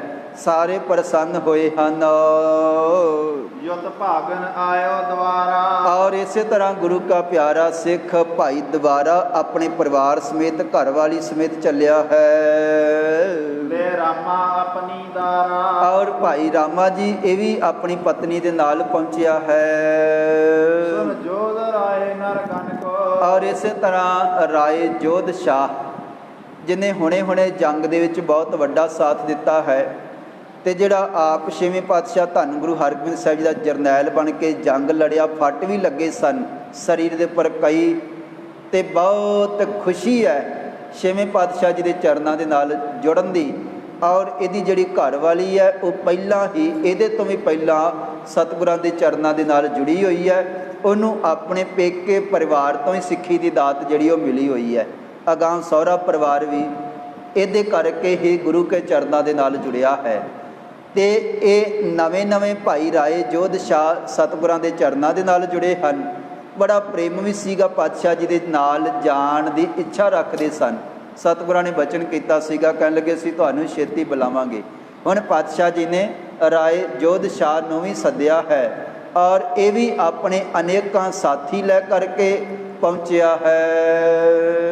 ਸ਼ੁਭ ਵਸਤ ਗੁਰੂ ਅਰਪਣ ਕੋ। ਤੇ ਕਹਿਣ ਲੱਗੇ ਇੱਕ ਬਹੁਤ ਵੱਡਾ ਇੱਕ ਰਿਆਸਤ ਦਾ ਮਾਲਕ ਹੈ ਰਾਏ ਜੋਧ ਸ਼ਾਹ ਦੇ ਕੋਲ, ਸੈਨਾ ਵੀ ਹੈ, ਧਨੀ ਵੀ ਹੈ। ਇਸ ਕਰਕੇ ਬਹੁਤ ਸੁੰਦਰ ਸਹਿਬ ਪਾਤਸ਼ਾਹ ਧੰਨ ਗੁਰੂ ਹਰਗੋਬਿੰਦ ਸਾਹਿਬ ਜੀ ਵਾਸਤੇ ਔਰ ਗੁਰੂ ਤੇਗ ਬਹਾਦਰ ਜੀ ਵਾਸਤੇ ਭੇਟਾਵਾਂ, ਬਸਤਰ ਤੇ ਕਈ ਕੀਮਤੀ ਵਸਤੂਆਂ ਸਤਿਗੁਰਾਂ ਦੇ ਵਾਸਤੇ ਲੈ ਕੇ ਆਇਆ ਹੈ। ਤ੍ਰਿਆ ਬ੍ਰਿੰਦ ਲਏ ਪਟਰਾਨੀ। ਤੇ ਕਹਿਣ ਲੱਗੇ ਇਸੇ ਤਰ੍ਹਾਂ ਆਪਣੇ ਪੁੱਤਰ, ਆਪਣੀ ਘਰ ਵਾਲੀ, ਉਹਨਾਂ ਨੂੰ ਵੀ ਨਾਲ ਲੈ ਕੇ ਆਇਆ ਹੈ। ਚਲ ਆਈ ਆਨੰਦ ਮਹਾਨੀ। ਤੇ ਸਾਰੇ ਬੜੇ ਪਿਆਰ ਦੇ ਨਾਲ, ਬੜੀ ਖੁਸ਼ੀ ਦੇ ਨਾਲ ਛੇਵੇਂ ਪਾਤਸ਼ਾਹ ਧੰਨ ਗੁਰੂ ਹਰਗੋਬਿੰਦ ਸਾਹਿਬ ਦੇ ਚਰਨਾਂ ਦੇ ਵਿੱਚ ਪਹੁੰਚੇ ਹਨ। ਸੁਨ ਸਾਧੂ ਰੂਪਾ ਆਇਓ। ਔਰ ਇਸੇ ਤਰ੍ਹਾਂ ਸਹਿ ਪਾਤਸ਼ਾਹ ਧੰਨ ਗੁਰੂ ਹਰਗੋਬਿੰਦ ਸਾਹਿਬ ਜੀ, ਉਹਨਾਂ ਦੇ ਸੁਪੁੱਤਰੀ ਬੀਬੀ ਵੀਰੋ ਜੀ, ਇਹਨਾਂ ਦਾ ਜਿਹੜਾ ਸਹੁਰਾ ਪਰਿਵਾਰ ਹੈ, ਕਹਿਣ ਲੱਗੇ ਸੁਨ ਸਾਧੂ, ਭਾਈ ਰੂਪਾ ਜੀ, ਭਾਈ ਸਾਧੂ ਜੀ, ਪਰਿਵਾਰ ਸੰਗ ਸਭ, ਇਹ ਸਾਰੇ ਬੜੇ ਅਦਬ ਦੇ ਨਾਲ, ਪਿਆਰ ਦੇ ਨਾਲ ਸਹਿ ਪਾਤਸ਼ਾਹ ਧੰਨ ਗੁਰੂ ਹਰਗੋਬਿੰਦ ਸਾਹਿਬ ਦੇ ਚਰਨਾਂ ਦੇ ਵਿੱਚ ਪਹੁੰਚੇ ਹਨ। ਪਰਿਵਾਰ ਸੰਗ ਸਭ ਲਿਆਇਓ। ਤੇ ਆਪਣੇ ਆਪਣੇ ਪਰਿਵਾਰ ਨੂੰ ਮੁਆਫ ਕਰਨਾ, ਭਾਈ ਰੂਪਾ ਜੀ ਤੇ ਭਾਈ ਸਾਧੂ ਜੀ। ਆਪਾਂ ਪਿੱਛੇ ਜੇ ਇਤਿਹਾਸ ਸਰਵਣ ਕੀਤਾ ਸੀ, ਜੋ ਨਗਰ ਭਾਈ ਰੂਪਾ ਨਵਾਂ ਵਸਾਇਆ ਹੋਇਆ ਹੈ, ਜਿਹੜੇ ਪਾਤਸ਼ਾਹ ਧੰਨ ਗੁਰੂ ਹਰਗੋਬਿੰਦ ਸਾਹਿਬ ਜੀ ਦੇ ਬੜੇ ਪਿਆਰੇ ਸੇਵਕ ਹਨ, ਇਹ ਦੂਰ ਤੋਂ ਚੱਲ ਕੇ ਪਰਿਵਾਰ ਸਮੇਤ ਗੁਰੂ ਕੇ ਚਰਨਾਂ ਦੇ ਵਿੱਚ ਪਹੁੰਚੇ ਹਨ ਤੇ ਬੜੀ ਖੁਸ਼ੀ ਇਹਨਾਂ ਦੇ ਅੰਦਰ ਹੈ। ਇਤਿਆਦਿਕ ਜਿਨ ਸੁਧ ਪਾਈ। ਔਰ ਹੋਰ ਵੀ ਜਿਨ੍ਹਾਂ ਨੇ ਖਬਰ ਪਾਈ ਹੈ, ਜਿਨ੍ਹਾਂ ਨੂੰ ਸ਼ੁੱਧ ਮਿਲੀ ਹੈ, ਇਤਿਆਦਿਕ ਜਿਨ ਸੁਧ ਪਾਈ, ਜਿਨ੍ਹਾਂ ਨੇ ਖਬਰ, ਜਿਨ੍ਹਾਂ ਨੂੰ ਸੁਨੇਹਾ ਮਿਲਿਆ ਹੈ, ਖੁਸ਼ੀ ਦੇ ਨਾਲ ਸਾਰੇ ਚੱਲ ਕੇ ਆਏ ਹਨ। ਸਭ ਪਹੁੰਚੇ ਬਿਲਮ ਭੁਲਾਈ। ਤੇ ਆਪਣੇ ਕੰਮ ਕਾਰ ਵਿੱਚੇ ਛੱਡ ਦਿੱਤੇ, ਜੋ ਵੀ ਉਹ ਕਾਰ ਵਿਹਾਰ ਕਰ ਰਹੇ ਸਨ। ਇੱਕ ਤਾਂ ਛੇਵੇਂ ਪਾਤਸ਼ਾਹ ਜੀ ਵਾਪਸ ਪਹੁੰਚੇ ਹਨ, ਇੱਕ ਉਹਨਾਂ ਦੇ ਸੁਪੁੱਤਰ ਜਿਹੜੇ ਸ਼ੁਰੂ ਤੋਂ ਭਗਤੀ ਦੇ ਵਿੱਚ, ਸੇਵਾ ਦੇ ਵਿੱਚ ਲੀਨ ਹਨ, ਜਿਨ੍ਹਾਂ ਦਾ ਸੁਭਾਅ ਅਤ ਨਿਮਰਤਾ ਵਾਲਾ ਬੈਰਾਗੀ ਹੈ। ਸਹਿ ਪਾਤਸ਼ਾਹ ਗੁਰੂ ਤੇਗ ਬਹਾਦਰ ਜੀ ਦਾ ਵਿਆਹ ਦਾ ਕਾਰਜ ਹੈ ਤੇ ਖਬਰ ਸੁਣ ਕੇ ਬੜੇ ਪਿਆਰ ਦੇ ਨਾਲ ਸਾਰੇ ਪਹੁੰਚੇ ਹਨ। ਸੁਤ ਸਾਧੂ ਧਰਮਾ ਲੀਨੇ। ਤੇ ਕਹਿਣ ਲੱਗੇ ਹੁਣ ਸੁਤ ਸਾਧੂ ਧਰਮਾ ਲੀਨੇ, ਕਹਿਣ ਲੱਗੇ ਆਪਣੇ ਸੁਪੁੱਤਰ ਭਾਈ ਸਾਧੂ ਜੀ ਨੂੰ ਭਾਈ ਧਰਮਾ ਜੀ ਨੇ ਨਾਲ ਲਿਆ ਹੈ। ਗੁਰ ਮਿਲਬੇ ਮਗ ਪਗ ਦੀਨੇ। ਔਰ ਸਹਿ ਪਾਤਸ਼ਾਹ ਧੰਨ ਗੁਰੂ ਹਰਗੋਬਿੰਦ ਸਾਹਿਬ ਜੀ ਨੂੰ ਮਿਲਣ ਵਾਸਤੇ, ਸਤਿਗੁਰਾਂ ਦੇ ਚਰਨਾਂ ਦੇ ਵਿੱਚ ਪਹੁੰਚਣ ਵਾਸਤੇ ਰਸਤੇ ਤੇ ਚੱਲੇ ਹਨ। ਰਥ ਚੜ ਕਰ ਵੀਰੋ ਆਈ। ਔਰ ਛੇਵੇਂ ਪਾਤਸ਼ਾਹ ਧੰਨ ਗੁਰੂ ਹਰਗੋਬਿੰਦ ਸਾਹਿਬ ਜੀ ਦੀ ਸੁਪੁੱਤਰੀ ਬੀਬੀ ਵੀਰੋ ਜੀ ਇੱਕ ਸੁੰਦਰ ਰਥ ਤੇ ਚੜ ਕੇ ਇਹ ਵੀ ਵਿਆਹ ਦੇ ਕਾਰਜਾਂ ਵਿੱਚ ਸ਼ਾਮਲ ਹੋਣ ਵਾਸਤੇ, ਆਪਣੇ ਭਰਾ ਗੁਰੂ ਤੇਗ ਬਹਾਦਰ ਜੀ ਦੇ ਵਿਆਹ ਦੇ ਕਾਰਜਾਂ ਦੇ ਵਿੱਚ ਸ਼ਾਮਲ ਹੋਣ ਵਾਸਤੇ ਪਹੁੰਚੇ ਹਨ। ਗੁਰ ਸੁਤਾ ਮਿਲਣ ਲਲਚਾਈ। ਔਰ ਛੇਵੇਂ ਪਾਤਸ਼ਾਹ ਜੀ ਦੀ ਸੁਪੁੱਤਰੀ ਬੀਬੀ ਵੀਰੋ ਜੀ, ਜਿਨ੍ਹਾਂ ਦੇ ਮਨ ਦੇ ਵਿੱਚ ਬਹੁਤ ਵੱਡੀ ਖਿੱਚ ਹੈ ਆਪਣੇ ਪਿਤਾ ਛੇਵੇਂ ਸਤਿਗੁਰੂ ਧੰਨ ਗੁਰੂ ਹਰਗੋਬਿੰਦ ਸਾਹਿਬ ਜੀ ਨੂੰ ਮਿਲਣ ਦੀ ਔਰ ਆਪਣੇ ਭਰਾ ਨੂੰ ਦੇਖਣ ਦੀ, ਵਿਆਹ ਦੇ ਕਾਰਜਾਂ ਦੇ ਵਿੱਚ ਸ਼ਾਮਲ ਹੋਣ ਦੀ ਬਹੁਤ ਵੱਡੀ ਰੀਝ ਹੈ ਤੇ ਬੜੇ ਚਾਅ ਦੇ ਨਾਲ ਇਹ ਵੀ ਸਤਿਗੁਰਾਂ ਦੇ ਚਰਨਾਂ ਦੇ ਵਿੱਚ ਪਹੁੰਚੇ ਹਨ। ਸਭ ਆਣ ਗੁਰੂ ਪਦ ਬੰਦੇ। ਸਾਰਿਆਂ ਨੇ ਆ ਕਰਕੇ ਛੇਵੇਂ ਪਾਤਸ਼ਾਹ ਧੰਨ ਗੁਰੂ ਹਰਗੋਬਿੰਦ ਸਾਹਿਬ ਦੇ ਚਰਨਾਂ ਦੇ ਵਿੱਚ ਸੀਸ ਝੁਕਾਇਆ, ਵੰਦਨਾ ਕੀਤੀ ਹੈ। ਮਿਲ ਭੱਲੇ ਤ੍ਰੇਹਣ ਬ੍ਰਿੰਦੇ। ਔਰ ਇਸੇ ਤਰ੍ਹਾਂ ਗੋਇੰਦਵਾਲ ਸਾਹਿਬ ਜੀ ਦੀ ਪਵਿੱਤਰ ਧਰਤੀ ਤੋਂ ਭੱਲਿਆਂ ਦੇ ਪਰਿਵਾਰ ਦੇ ਵਿੱਚੋਂ, ਧੰਨ ਗੁਰੂ ਅਮਰਦਾਸ ਜੀ ਦੇ ਪਰਿਵਾਰ ਦੇ ਵਿੱਚੋਂ ਵੀ ਬੇਅੰਤ ਉਹਨਾਂ ਦੀ ਵੰਸ਼ ਦੇ ਵਿੱਚੋਂ ਪੁਰਸ਼ ਵੀ ਪਹੁੰਚੇ ਹਨ। ਗੁਰ ਜਥਾ ਜੋਗ ਸਨਮਾਨੇ। ਔਰ ਇਸੇ ਤਰ੍ਹਾਂ ਮਿਲ ਭੱਲੇ ਤ੍ਰੇਹਣ ਬਰਿੰਦੇ, ਤ੍ਰੇਹਣ ਕਹਿਣ ਤੋਂ ਭਾਵ ਗੁਰੂ ਅੰਗਦ ਸਾਹਿਬ ਜੀ, ਤਿੰਨਾਂ ਦੀ ਜਿਹੜੀ ਕੁੱਲ ਹੈ, ਵੰਸ਼ ਹੈ, ਉਹ ਵੀ ਸਾਰੇ ਬੜੇ ਪਿਆਰ ਦੇ ਨਾਲ ਕਰਤਾਰਪੁਰ ਸਾਹਿਬ ਦੀ ਧਰਤੀ ਤੇ ਪਹੁੰਚਣੇ ਸ਼ੁਰੂ ਹੋ ਗਏ। ਗੁਰ ਜਥਾ ਜੋਗ ਸਨਮਾਨੇ। ਔਰ ਛੇਵੇਂ ਪਾਤਸ਼ਾਹ ਜੀ ਦਾ ਜਥਾ ਜੋਗ ਸਨਮਾਨ ਕੁਝ ਭੇਟਾਵਾਂ ਅਰਪਿਤ ਕਰਨ ਵਾਸਤੇ ਲੈ ਕੇ ਆਏ ਹਨ। ਸੁਦਲੀਨ ਸਖਾਨ ਰੋਪਾਨੇ। ਤੇ ਕਹਿਣ ਲੱਗੇ ਕਿ ਹੁਣ ਛੇਵੇਂ ਪਾਤਸ਼ਾਹ ਧੰਨ ਗੁਰੂ ਹਰਗੋਬਿੰਦ ਸਾਹਿਬ ਜੀ ਬੇਅੰਤ ਜਿੱਥੇ ਸੰਗਤ ਪਹੁੰਚੀ ਹੈ, ਜਿੱਥੇ ਵੱਖ-ਵੱਖ ਗੁਰੂ ਸਾਹਿਬਾਨਾਂ ਦੇ ਪਰਿਵਾਰ ਪਹੁੰਚੇ ਹਨ ਔਰ ਜਿੱਥੇ ਹੋਰ ਬੜੇ ਪਿਆਰੇ ਸੇਵਕ ਜਿਹੜੇ ਹੋਏ ਹਨ ਵੱਖਰੇ ਵੱਖਰੇ ਸਮੇਂ, ਉਹਨਾਂ ਦੇ ਪਰਿਵਾਰ ਅੱਗੋਂ ਪਹੁੰਚੇ ਹਨ। ਛੇਵੇਂ ਪਾਤਸ਼ਾਹ ਧੰਨ ਗੁਰੂ ਹਰਗੋਬਿੰਦ ਸਾਹਿਬ ਜੀ ਨੇ ਵੀ ਉਹਨਾਂ ਦਾ ਬਹੁਤ ਵੱਡਾ ਸਨਮਾਨ ਕੀਤਾ ਹੈ। ਉਹਨਾਂ ਦੇ ਖਾਣ ਦਾ, ਪੀਣ ਦਾ, ਰਹਿਣ ਦਾ, ਠਹਿਰਨ ਦਾ ਬਹੁਤ ਸੁੰਦਰ ਪ੍ਰਬੰਧ ਕੀਤਾ ਹੋਇਆ ਹੈ। ਅਤੇ ਨੌਵੇਂ ਪਾਤਸ਼ਾਹ ਧੰਨ ਗੁਰੂ ਹਰਗੋਬਿੰਦ ਸਾਹਿਬ ਜੀ ਦੇ ਵਿਆਹ ਦੇ ਜਿਹੜੇ ਕਾਰਜ ਉਹ ਹੋਣ ਲੱਗੇ ਹਨ। ਅਗਲੇਰਾ ਜਿਹੜਾ ਇਤਿਹਾਸ ਹੈ ਅਗਲੇ ਦੀਵਾਨਾਂ ਦੇ ਵਿੱਚ ਆਪਾਂ ਸਰਵਣ ਕਰਾਂਗੇ। ਸਹਿਬ ਪਾਤਸ਼ਾਹ ਧੰਨ ਗੁਰੂ ਹਰਗੋਬਿੰਦ ਸਾਹਿਬ ਜੀ ਦੇ ਸਪੁੱਤਰ, ਛੋਟੇ ਸਪੁੱਤਰ ਗੁਰੂ ਤੇਗ ਬਹਾਦਰ ਜੀ ਦੇ ਜਿਸ ਤਰ੍ਹਾਂ ਵਿਆਹ ਦੇ ਕਾਰਜ ਹੁੰਦੇ ਹਨ, ਭਾਵਨਾ ਸਹਿਤ ਸਰਵਣ ਕਰਾਂਗੇ। ਆਪ ਸਮੂਹ ਸੰਗਤ ਨੂੰ, ਕਿਉਂਕਿ ਅੱਜ ਬਹੁਤ ਵੱਡਾ ਕੱਲ੍ਹ ਦਾ ਜਿਹੜਾ ਦਿਨ ਬਤੀਤ ਹੋਇਆ ਹੈ, ਆਪਾਂ ਆਰੰਭ ਦੇ ਵਿੱਚ ਵੀ ਬਚਨ ਕਰ ਰਹੇ ਸੀਗੇ ਕਿ ਕੱਲ੍ਹ ਮਹਾਰਾਜਾ ਰਣਜੀਤ ਸਿੰਘ ਉਹਨਾਂ ਦੀ ਬਰਸੀ ਸੀਗੀ, ਭਾਵ ਉਹਨਾਂ ਦਾ ਅਕਾਲ ਚਲਾਣਾ ਸੀਗਾ। ਇਤਿਹਾਸਕ ਦਿਨ ਹੈ। ਸਿੱਖ ਕੌਮ ਦੇ ਵਿੱਚ, ਸਿੱਖ ਧਰਮ ਦੇ ਵਿੱਚ ਬਹੁਤ ਵੱਡਾ ਸਨਮਾਨ ਹੈ ਮਹਾਰਾਜਾ ਰਣਜੀਤ ਸਿੰਘ ਦਾ। ਅਤੇ ਕਈ ਵਿਦਵਾਨਾਂ ਨੇ ਬੜਾ ਬੈਰਾਗ ਦੇ ਨਾਲ ਲਿਖਿਆ ਹੈ ਕਿ ਇਹਨਾਂ ਦਿਨਾਂ ਦੇ ਵਿੱਚ 1839 ਦੇ ਵਿੱਚ ਇਕੱਲਾ ਮਹਾਰਾਜਾ ਰਣਜੀਤ ਸਿੰਘ ਹੀ ਨਹੀਂ ਸੰਸਾਰ ਤੋਂ ਗਿਆ, ਪੰਜਾਬ ਤੋਂ ਗਿਆ। ਅਸਲ ਦੇ ਵਿੱਚ ਇੰਝ ਲੱਗਦਾ ਹੈ ਸਾਰੀਆਂ ਖੁਸ਼ੀਆਂ ਤੇ ਪੰਜਾਬ ਦੀ ਕਿਸਮਤ ਜਾਂ ਸਿੱਖਾਂ ਦੀ ਕਿਸਮਤ ਵੀ ਨਾਲ ਹੀ ਲੈ ਗਿਆ, ਖੁਸ਼ੀਆਂ ਵੀ ਨਾਲ ਹੀ ਲੈ ਗਿਆ। ਭਾਵ ਇਹ ਹੈ ਮਹਾਰਾਜਾ ਰਣਜੀਤ ਸਿੰਘ, ਜਦੋਂ ਆਪਾਂ ਇਤਿਹਾਸ ਪੜ੍ਹਦੇ ਹਾਂ ਅਤੇ ਧੰਨ ਗੁਰੂ ਗੋਬਿੰਦ ਸਿੰਘ ਜੀ ਤੋਂ ਬਾਅਦ ਬਾਬਾ ਬੰਦਾ ਸਿੰਘ ਬਹਾਦਰ ਨੇ ਇੱਥੇ ਸਿੱਖ ਰਾਜ ਸਥਾਪਿਤ ਕੀਤਾ। ਅਤੇ ਵੱਖ-ਵੱਖ ਸਮੇਂ ਜਿਨ੍ਹਾਂ ਨੇ ਬਹੁਤ ਵੱਡੇ ਜ਼ੁਲਮ ਕੀਤੇ ਸਨ, ਭਾਵ ਗੁਰੂ ਤੇਗ ਬਹਾਦਰ ਜੀ ਨੂੰ ਜਦੋਂ ਸ਼ਹੀਦ ਕੀਤਾ ਗਿਆ, ਭਾਈ ਮਤੀ ਦਾਸ ਜੀ ਨੂੰ, ਭਾਈ ਸਤੀ ਦਾਸ ਜੀ ਨੂੰ ਉਸ ਵੇਲੇ ਅੱਤ ਦੇ ਜ਼ੁਲਮ ਹੋਏ। ਉਸ ਤੋਂ ਬਾਅਦ ਦਸਮ ਪਿਤਾ ਧੰਨ ਗੁਰੂ ਗੋਬਿੰਦ ਸਿੰਘ ਜੀ ਦੇ ਨਾਲ ਬਹੁਤ ਵੱਡੇ ਜੰਗ ਹੋਏ ਅਤੇ ਸਤਿਗੁਰਾਂ ਦੇ ਪਰਿਵਾਰ ਨੂੰ ਸ਼ਹੀਦ ਕੀਤਾ ਗਿਆ, ਸਾਹਿਬਜ਼ਾਦਿਆਂ ਨੂੰ ਵੱਖਰੇ ਵੱਖਰੇ ਸਮੇਂ, ਅਤੇ ਹੋਰ ਅਨੇਕਾਂ ਤਰ੍ਹਾਂ ਦੇ ਜ਼ਾਲਮ। ਬੰਦਾ ਸਿੰਘ ਬਹਾਦਰ ਨੇ ਜਿੱਥੇ ਪੰਜਾਬ ਦੀ ਧਰਤੀ 'ਤੇ ਆ ਕਰਕੇ ਧੰਨ ਗੁਰੂ ਗੋਬਿੰਦ ਸਿੰਘ ਜੀ ਤੋਂ ਥਾਪੜਾ ਲੈ ਕਰਕੇ ਪਾਤਸ਼ਾਹ ਜੀ ਦਾ ਬੰਦਾ ਬਣ ਕੇ ਅਤੇ ਜਿੱਥੇ ਪਾਪੀਆਂ ਦਾ ਨਾਸ਼ ਕੀਤਾ ਸੀਗਾ, ਇੱਥੇ ਸਿੱਖ ਰਾਜ ਸਥਾਪਿਤ ਕੀਤਾ ਬਾਦਸ਼ਾਹ ਬੰਦਾ ਸਿੰਘ ਬਹਾਦਰ।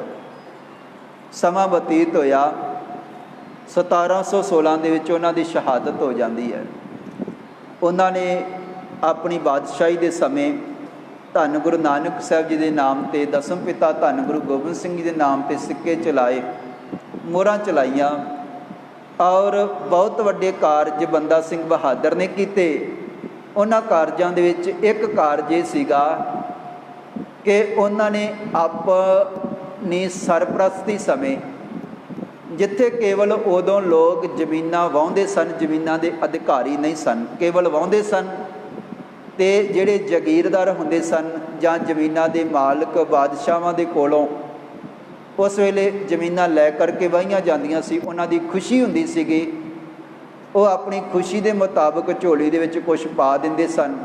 ਅਤੇ ਬਾਬਾ ਬੰਦਾ ਸਿੰਘ ਬਹਾਦਰ ਨੇ ਵੱਡਾ ਕਾਰਜ ਇਹ ਕੀਤਾ ਸੀਗਾ, ਹੁਣ ਜਿਹੜਾ ਬੰਦਾ ਜ਼ਮੀਨ ਵਾਹ ਰਿਹਾ ਹੈ, ਹੁਣ ਪੱਕੀ ਮਾਲਕੀਅਤ ਉਹਦੀ ਹੋਵੇਗੀ, ਉਹ ਮਾਲਕ ਬਣਾ ਦਿੱਤੇ। ਬੰਦਾ ਸਿੰਘ ਬਹਾਦਰ ਨੇ ਇਹ ਜਿਹੜਾ ਵੱਡਾ ਕਾਰਜ ਹੈ, ਬੜਾ ਇਤਿਹਾਸਕ ਇਹ ਕੀਤਾ ਸੀਗਾ। ਹੁਣ ਬੰਦਾ ਸਿੰਘ ਬਹਾਦਰ ਦੀ ਸ਼ਹਾਦਤ ਤੋਂ ਬਾਅਦ ਸਿੱਖਾਂ ਦੇ ਉੱਪਰ ਫਿਰ ਅੱਤ ਦੇ ਜ਼ੁਲਮ ਹੋਏ, ਬੇਅੰਤ ਸ਼ਹਾਦਤਾਂ ਹੋਈਆਂ, ਔਰ ਇਤਨੇ ਜ਼ਿਆਦਾ ਤਸੀਹੇ ਦਿੱਤੇ ਗਏ। ਜਦੋਂ ਸਿੱਖਾਂ ਨੇ ਇੱਕ ਵਾਰੀ ਰਾਜ ਸਥਾਪਿਤ ਕੀਤਾ ਬੰਦਾ ਸਿੰਘ ਬਹਾਦਰ ਦੇ ਰੂਪ ਦੇ ਵਿੱਚ, ਅਤੇ ਗਾਂ ਜ਼ਕਰੀਆ ਖਾਨ ਦੇ ਸਮੇਂ, ਜਹੀਆ ਖਾਨ ਦੇ ਸਮੇਂ, ਅਨੇਕਾਂ ਹੋਰ ਅਹਿਲਕਾਰਾਂ, ਸੂਬੇਦਾਰਾਂ ਦੇ ਸਮੇਂ ਇਤਨੇ ਵੱਡੇ ਜ਼ੁਲਮ ਕੀਤੇ ਗਏ ਕਿ ਸਿੱਖ ਕਿਤੇ ਦੁਬਾਰਾ ਫਿਰ ਨਾ ਰਾਜ ਸਥਾਪਿਤ ਕਰ ਲੈਣ। ਇਹਨਾਂ ਦੇ ਸਿਰਾਂ ਦੇ ਮੁੱਲ ਰੱਖੇ ਗਏ, ਇਹਨਾਂ ਦੇ ਹਾਰ ਬੱਚਿਆਂ ਦੇ ਹਾਰ ਬਣਾ ਕਰਕੇ ਮਾਤਾਵਾਂ ਦੇ ਗਲਾਂ ਦੇ ਵਿੱਚ ਪਾ ਦਿੱਤੇ ਗਏ। ਪਹਿਲਾਂ ਤਾਂ ਕੇਵਲ ਜੰਗ ਹੁੰਦੇ ਸਨ ਅਤੇ ਸਿੱਖ ਜਾਂ ਇਹ ਆਪਸ ਦੇ ਵਿੱਚ ਲੜਦੇ ਸਨ, ਪਰ ਸਿੱਖਾਂ ਦਾ ਨਾਮੋ ਨਿਸ਼ਾਨ ਖਤਮ ਕਰਨ ਵਾਸਤੇ ਬੀਬੀਆਂ ਭੈਣਾਂ ਨੂੰ ਵੀ ਚੱਕ ਲਿਆ ਗਿਆ, ਜੇਲ੍ਹਾਂ ਦੇ ਵਿੱਚ ਉਹਨਾਂ ਤੋਂ ਚੱਕੀਆਂ ਪਿਸਵਾਈਆਂ ਗਈਆਂ, ਅੱਤ ਦੇ ਜ਼ੁਲਮ ਉਹਨਾਂ 'ਤੇ ਵੀ ਕੀਤੇ ਗਏ ਅਤੇ ਸਿੱਖਾਂ ਦੇ ਸਿਰਾਂ ਦੇ ਮੁੱਲ ਰੱਖ ਦਿੱਤੇ ਗਏ। ਔਰ ਉਹਨਾਂ ਵੇਲਿਆਂ ਦੇ ਵਿੱਚ ਹੀ ਭਾਈ ਤਾਰੂ ਸਿੰਘ ਜੀ ਦਾ ਖੋਪੜ ਲਾ ਕੇ ਉਹਨਾਂ ਨੂੰ ਸ਼ਹੀਦ ਕੀਤਾ ਜਾਂਦਾ ਹੈ। ਔਰ ਇਸੇ ਤਰ੍ਹਾਂ ਭਾਈ ਸ਼ਾਹਬਾਜ਼ ਸਿੰਘ, ਭਾਈ ਸ਼ਵੇਗ ਸਿੰਘ ਨੂੰ ਚਰਖੜੀ 'ਤੇ ਚਾੜ੍ਹਿਆ ਜਾਂਦਾ ਹੈ। ਇਸੇ ਤਰ੍ਹਾਂ ਬਾਅਦ ਵਿੱਚ 2 ਘੱਲੂਘਾਰੇ ਕੀਤੇ ਜਾਂਦੇ ਹਨ। ਸਿੱਖਾਂ ਦਾ ਖੁਰਾ ਖੋਜ, ਸਿੱਖਾਂ ਦਾ ਨਾਮੋ ਨਿਸ਼ਾਨ ਖਤਮ ਕਰਨ ਦਾ ਯਤਨ ਕੀਤਾ ਜਾਂਦਾ ਹੈ। ਪਰ ਜਿਉਂ-ਜਿਉਂ ਅੱਤ ਦੇ ਜ਼ੁਲਮ ਸਿੱਖਾਂ ਦੇ ਉੱਪਰ ਹੋਏ ਹਨ, ਤਿਉਂ-ਤਿਉਂ ਸਿੱਖ ਜਦੋਂ ਹਨ, ਸਿੱਖ ਹੋਰ ਚੜ੍ਹਦੀ ਕਲਾ ਦੇ ਨਾਲ ਅੱਗੇ ਆਏ ਅਤੇ ਇਹਨਾਂ ਨੇ ਵੱਡੀ ਜਿਹੜੀ ਵਾਪਸੀ ਉਹ ਕੀਤੀ ਹੈ, ਆਪਣੀ ਮੌਜੂਦਗੀ ਦਿਖਾਈ ਹੈ। ਮੈਂ ਕਈ ਵਾਰੀ ਇਤਿਹਾਸ ਪੜ੍ਹਦਾ ਅਤੇ ਹੈਰਾਨੀ ਹੁੰਦੀ ਹੈ। ਪੰਚਮ ਪਾਤਸ਼ਾਹ ਸਾਹਿਬ ਸ਼੍ਰੀ ਗੁਰੂ ਅਰਜਨ ਦੇਵ ਜੀ ਨੂੰ ਅੱਤ ਦੇ ਤਸੀਹੇ ਦੇ ਕਰਕੇ ਸ਼ਹੀਦ ਕੀਤਾ ਗਿਆ ਕਿ ਤਾਂ ਕਰਕੇ ਕਿ ਜਿਹੜੇ ਬਾਕੀ ਹਨ ਇਹ ਸ਼ਾਂਤ ਹੋ ਕੇ ਬੈਠ ਜਾਣ। ਇਸ ਧਰਤੀ 'ਤੇ ਕਦੇ ਯਸੂ ਮਸੀਹ ਨੂੰ ਇਸੇ ਕਰਕੇ ਸ਼ਹੀਦ ਕੀਤਾ ਗਿਆ, ਅੱਤ ਦੇ ਤਸੀਹੇ ਦੇ ਕੇ। ਸ਼ੁਕਰਾਤ ਨੂੰ ਅੱਤ ਦੇ ਤਸੀਹੇ ਦਿੱਤੇ ਗਏ, ਮਨਸੂਰ ਨੂੰ ਅੱਤ ਦੇ ਤਸੀਹੇ ਦਿੱਤੇ ਗਏ। ਉਹਨਾਂ ਨੂੰ ਤਸੀਹੇ ਇਸ ਕਰਕੇ ਦਿੱਤੇ ਗਏ ਸਨ ਕਿ ਇਹ ਜਿਹੜੀ ਵਿਚਾਰਧਾਰਾ ਖਤਮ ਹੋ ਜਾਵੇ, ਇਹ ਜਿਹੜੇ ਇਹਨਾਂ ਦੇ ਅਨੁਯਾਈ, ਇਹਨਾਂ ਦੇ ਅੱਗੋਂ ਚੇਲੇ ਹਨ, ਇਹ ਅਗਾਂਹ ਸਿਰ ਨਾ ਉਠਾ ਸਕਣ। ਅੱਤ ਦੇ ਤਸੀਹੇ ਦਿੱਤੇ ਗਏ, ਪਰ ਹੋਇਆ ਉਸੇ ਤਰ੍ਹਾਂ ਹੀ। ਲੰਮੇ ਸਮੇਂ ਬਾਅਦ ਫਿਰ ਕਿਸੇ ਨੇ ਉਹ ਵਿਚਾਰਧਾਰਾ ਅੱਗੇ ਨਹੀਂ ਲੈ ਕੇ ਗਏ। ਇੱਕ ਵਾਰੀ ਸ਼ਾਂਤ ਹੋ ਗਏ ਸਨ ਸਾਰੇ ਕਿ ਜੇ ਇਹਨਾਂ ਨੂੰ ਅੱਤ ਦੇ ਤਸੀਹੇ ਦਿੱਤੇ ਗਏ ਹਨ ਅਤੇ ਸਾਡਾ ਵੀ ਇਹੀ ਹਾਲ ਹੋਏਗਾ। ਪਰ ਜਦੋਂ ਪੰਚਮ ਪਾਤਸ਼ਾਹ ਜੀ ਦੀ ਸ਼ਹਾਦਤ ਹੁੰਦੀ ਹੈ ਅਤੇ ਪੰਚਮ ਪਾਤਸ਼ਾਹ ਜੀ ਦੀ ਸ਼ਹਾਦਤ ਤੋਂ ਬਾਅਦ ਸਿੱਖ ਡਰ ਕੇ ਬੈਠ ਨਹੀਂ ਸੀ ਗਏ, ਸਗੋਂ ਧੰਨ ਗੁਰੂ ਹਰਗੋਬਿੰਦ ਸਾਹਿਬ ਦੇ ਰੂਪ ਦੇ ਵਿੱਚ 2 ਤਲਵਾਰਾਂ ਪਹਿਨ ਕੇ, ਵੱਡੀ ਫੌਜ ਰੱਖ ਕੇ, ਮੁਕਾਬਲੇ ਕਰਕੇ ਅਤੇ ਜਿੱਤ ਪ੍ਰਾਪਤ ਕਰਕੇ ਸਿੱਖਾਂ ਦੀ ਸ਼ਾਨ ਕਈ ਗੁਣਾ ਵੱਧ ਗਈ ਸੀਗੀ। ਔਰ ਇਹੀ ਵਿਚਾਰਧਾਰਾ, ਇਹੀ ਜਿਹੜਾ ਇੱਥੋਂ ਹੀ ਸੇਧ ਲੈ ਕਰਕੇ ਜਦੋਂ ਸਿੱਖਾਂ 'ਤੇ ਅੱਤ ਦੇ ਜ਼ੁਲਮ ਹੋਏ ਹਨ, ਕਦੇ ਮੀਰ ਮੰਨੂ ਨੇ ਵੀ ਇਹ ਕਿਹਾ ਸੀਗਾ, ਮੰਨੂ ਸਾਡੀ ਦਾਤਰੀ, ਅਸੀਂ ਮੰਨੂ ਦੇ ਸੋਏ, ਜਿਉਂ-ਜਿਉਂ ਮੰਨੂ ਵੱਢਦਾ ਅਸੀਂ ਦੂਣ ਸਵਾਏ ਹੋਏ। ਮੰਨੂ ਅੱਤ ਦੇ ਜ਼ੁਲਮ ਕਰ ਰਿਹਾ, ਸਿੱਖਾਂ ਦਾ ਨਾਮੋ ਨਿਸ਼ਾਨ ਖਤਮ ਕਰਨ ਦਾ ਯਤਨ ਕਰਦਾ ਹੈ। ਪਰ ਭੈਣਾਂ, ਮਾਤਾਵਾਂ ਅਤੇ ਉਹ ਸਿੱਖ ਕਹਿ ਰਹੇ ਸਨ, ਜਿਤਨੇ ਤੂੰ ਜ਼ੁਲਮ ਕਰੇਗਾ ਸਾਡੇ ਅੰਦਰ ਉਤਨਾ ਹੀ ਜੋਸ਼ ਵਧੇਗਾ, ਅਸੀਂ ਉਤਨੀਆਂ ਹੀ ਵੱਧ ਸ਼ਹੀਦੀਆਂ ਦੇਵਾਂਗੇ। ਔਰ ਖਿਆਲ ਕਰੀ ਤੂੰ ਡਰਾਉਣ ਦਾ ਯਤਨ ਕਰਦਾ ਹੈ, ਸਾਡੇ ਅੰਦਰ ਉਤਨੀ ਵੱਡੀ ਬਹਾਦਰੀ ਪੈਦਾ ਹੁੰਦੀ ਹੈ। ਸਿੱਖ ਉਤਨੇ ਹੀ ਜ਼ਿਆਦਾ ਬਹਾਦਰ ਹੋਏ ਹਨ। ਆਖਰਕਾਰ ਅੱਤ ਦੇ ਜਦੋਂ ਜ਼ੁਲਮ ਕੀਤੇ ਗਏ, ਭਾਵੇਂ ਸਿੱਖ ਜੰਗਲਾਂ ਦੇ ਵਿੱਚ ਰਹਿ ਕਰਕੇ ਦਿਨ ਬਤੀਤ ਕਰਨ ਵਾਸਤੇ ਮਜਬੂਰ ਹੋ ਗਏ ਸਨ, ਪਰ ਆਪਸ ਦੇ ਵਿੱਚ ਸਲਾਹਾਂ ਕਰਨ ਤੋਂ ਬਾਅਦ ਇੱਕ ਢੰਗ ਤਰੀਕੇ ਦੇ ਨਾਲ ਬਹੁਤ ਵੱਡੀ ਤਿਆਰੀ ਕਰਕੇ ਉਹਨਾਂ ਨੇ ਫਿਰ ਮੁਗਲ ਰਾਜ ਦਾ ਪੰਜਾਬ ਦੇ ਵਿੱਚੋਂ ਸਫਾਇਆ ਕਰਕੇ ਅਤੇ ਮਿਸਲਾਂ ਸਥਾਪਿਤ ਕਰ ਦਿੱਤੀਆਂ ਸਨ। 22 ਮਿਸਲਾਂ, ਕਹਿਣ ਤੋਂ ਭਾਵ 22 ਸਿੱਖ ਜਥੇਦਾਰ ਬਣ ਗਏ, ਵੱਖਰੀਆਂ ਵੱਖਰੀਆਂ ਮਿਸਲਾਂ ਬਣ ਗਈਆਂ। 22 ਤੋਂ ਬਾਅਦ ਵਿੱਚ 11 ਮਿਸਲਾਂ ਬਣ ਗਈਆਂ ਅਤੇ 11 ਮਿਸਲਾਂ ਦੇ ਵਿੱਚ ਇੱਕ ਮਿਸਲ ਹੈ ਸ਼ੁਕਰ ਚੱਕੀਆ ਮਿਸਲ, ਜਿਹਦਾ ਜਥੇਦਾਰ ਹੈ ਭਾਈ ਮਹਾ ਸਿੰਘ। ਇਹਨਾਂ ਦਾ ਇਲਾਕਾ ਹੈ ਗੁੱਜਰਾਂਵਾਲ, ਜਿਹੜਾ ਹੁਣ ਪਾਕਿਸਤਾਨ ਦੇ ਵਿੱਚ ਹੈ। ਅਤੇ ਗੁੱਜਰਵਾਲ ਦੇ ਵਿੱਚ 1780 ਈਸਵੀ ਦੇ ਵਿੱਚ ਭਾਈ ਮਹਾ ਸਿੰਘ ਦੇ ਘਰ ਦੇ ਵਿੱਚ ਇੱਕ ਪੁੱਤਰ ਦਾ ਜਨਮ ਹੁੰਦਾ ਹੈ। ਉਸ ਵੇਲੇ ਭਾਈ ਮਹਾ ਸਿੰਘ ਇੱਕ ਜੰਗ ਜਿੱਤ ਕੇ ਆ ਰਿਹਾ, ਬਹੁਤ ਵੱਡੀ ਮੁਹਿੰਮ 'ਤੇ ਗਿਆ ਹੋਇਆ ਹੈ ਅਤੇ ਜੰਗ ਜਿੱਤ ਕੇ ਵਾਪਸ ਆਉਂਦਾ ਹੈ ਅਤੇ ਖਬਰ ਮਿਲਦੀ ਹੈ ਤੇਰੇ ਘਰ ਦੇ ਵਿੱਚ ਪੁੱਤਰ ਦਾ ਜਨਮ ਹੋਇਆ ਹੈ। ਅਤੇ ਬੜਾ ਖੁਸ਼ ਹੋਇਆ ਭਾਈ ਮਹਾ ਸਿੰਘ, ਉੱਧਰੋਂ ਜੰਗ ਜਿੱਤਿਆ ਹੈ, ਉੱਧਰੋਂ ਘਰ ਦੇ ਵਿੱਚ ਬੱਚੇ ਦਾ ਜਨਮ ਹੋਇਆ ਹੈ। ਇਸ ਕਰਕੇ ਨਾਮ ਰੱਖ ਦਿੱਤਾ ਰਣਜੀਤ ਸਿੰਘ। ਰਣ ਭਾਵ ਜੰਗ ਦਾ ਮੈਦਾਨ ਜਿੱਤਿਆ ਹੈ ਅਤੇ ਪੁੱਤਰ ਦੀ ਖਬਰ ਮਿਲੀ ਹੈ ਅਤੇ ਰਣਜੀਤ ਸਿੰਘ ਨਾਮ ਰੱਖ ਦਿੱਤਾ। ਹੁਣ ਅਜੇ 12 ਕੁ ਸਾਲ ਦਾ ਇਹ ਰਣਜੀਤ ਸਿੰਘ ਅਤੇ ਭਾਈ ਮਹਾ ਸਿੰਘ ਜਿਹੜਾ ਸ਼ੁਕਰ ਚੱਕੀਆ ਮਿਸਲ ਦਾ ਜਥੇਦਾਰ ਹੈ, ਉਹਦਾ ਇੱਕ ਜੰਗ ਦੇ ਮੈਦਾਨ ਦੇ ਵਿੱਚ ਸ਼ਹਾਦਤ ਹੋ ਜਾਂਦੀ ਹੈ। ਅਤੇ ਕੁਝ ਕੁ ਸਮਾਂ ਇਹ ਜਿਹੜੀ ਮਿਸਲ ਹੈ, ਇਹਦਾ ਜਿਹੜਾ ਪ੍ਰਬੰਧ ਹੈ, ਇਹਦੀ ਦੇਖ ਰੇਖ ਮਹਾਰਾਜਾ ਰਣਜੀਤ ਸਿੰਘ ਦੀ ਮਾਤਾ ਬੀਬੀ ਰਾਜ ਕੌਰ ਜੀ ਚਲਾਉਂਦੇ ਹਨ। ਕੁਝ ਕੁ ਸਮਾਂ ਉਹ ਅਗਵਾਈ ਕਰਦੇ ਹਨ। ਜਦੋਂ 18 ਕੁ ਸਾਲ ਦੀ ਉਮਰ ਹੁੰਦੀ ਹੈ ਮਹਾਰਾਜਾ ਰਣਜੀਤ ਸਿੰਘ ਦੀ, 18 ਕੁ ਸਾਲ ਦੀ ਉਮਰ ਦੇ ਵਿੱਚ ਜੰਗ ਦੇ ਵਿੱਚ, ਯੁੱਧ ਕਲਾ ਦੇ ਵਿੱਚ ਨਿਪੁੰਨ ਹੋ ਚੁੱਕੇ ਹਨ, ਵੱਡੀ ਸਿੱਖਿਆ ਲੈ ਕਰਕੇ ਮਹਾਰਾਜਾ ਰਣਜੀਤ ਸਿੰਘ। ਤੇ ਬਚਪਨ ਦੇ ਵਿੱਚ ਇੱਕ ਬਹੁਤ ਵੱਡੀ ਭਿਆਨਕ ਚੇਚਕ ਦੀ ਬਿਮਾਰੀ ਵੀ ਨਿਕਲੀ ਹੈ। ਪਰ ਅਨੇਕਾਂ ਦਵਾਵਾਂ ਦੇ ਨਾਲ, ਅਰਦਾਸਾਂ ਦੇ ਨਾਲ ਸਰੀਰ ਤਾਂ ਬਚ ਗਿਆ, ਪਰ ਇੱਕ ਅੱਖ ਦੀ ਨਿਗਾਹ ਚਲੇ ਗਈ ਹੈ ਔਰ ਮੂੰਹ 'ਤੇ ਦਾਗ ਵੀ ਪੈ ਗਏ ਹਨ। ਪਰ ਸਰੀਰ ਦੇ ਵਿੱਚ ਭਾਵੇਂ ਸਰੀਰ ਬਹੁਤਾ ਦੇਖਣ ਦੇ ਵਿੱਚ ਉੱਚਾ ਜਵਾਨ ਨਹੀਂ ਹੈ, ਪਰ ਬਹਾਦਰੀ ਦਲੇਰੀ ਬੜੀ ਵੱਡੀ ਹੈ। 18 ਸਾਲ ਦੀ ਉਮਰ ਤੋਂ ਹੀ ਜੰਗ ਦੀ ਅਗਵਾਈ ਕਰਨੀ ਮਹਾਰਾਜਾ ਰਣਜੀਤ ਸਿੰਘ ਨੇ ਆਰੰਭ ਕਰ ਦਿੱਤੀ ਹੈ ਔਰ 21 ਸਾਲ ਦੀ ਉਮਰ ਹੈ। 1801 ਦੇ ਵਿੱਚ ਫਿਰ ਉਸ ਵੇਲੇ 11 ਮਿਸਲਾਂ ਸਨ ਅਤੇ ਮਹਾਰਾਜਾ ਰਣਜੀਤ ਸਿੰਘ ਦੀ ਸੋਚ ਦੇਖੋ ਕਿੰਨੀ ਵੱਡੀ ਹੈ। ਕਿਉਂਕਿ 11 ਮਿਸਲਾਂ ਸਨ ਅਤੇ ਵੱਖਰੇ ਵੱਖਰੇ ਉਹਨਾਂ ਦੇ ਇਲਾਕੇ ਸਨ।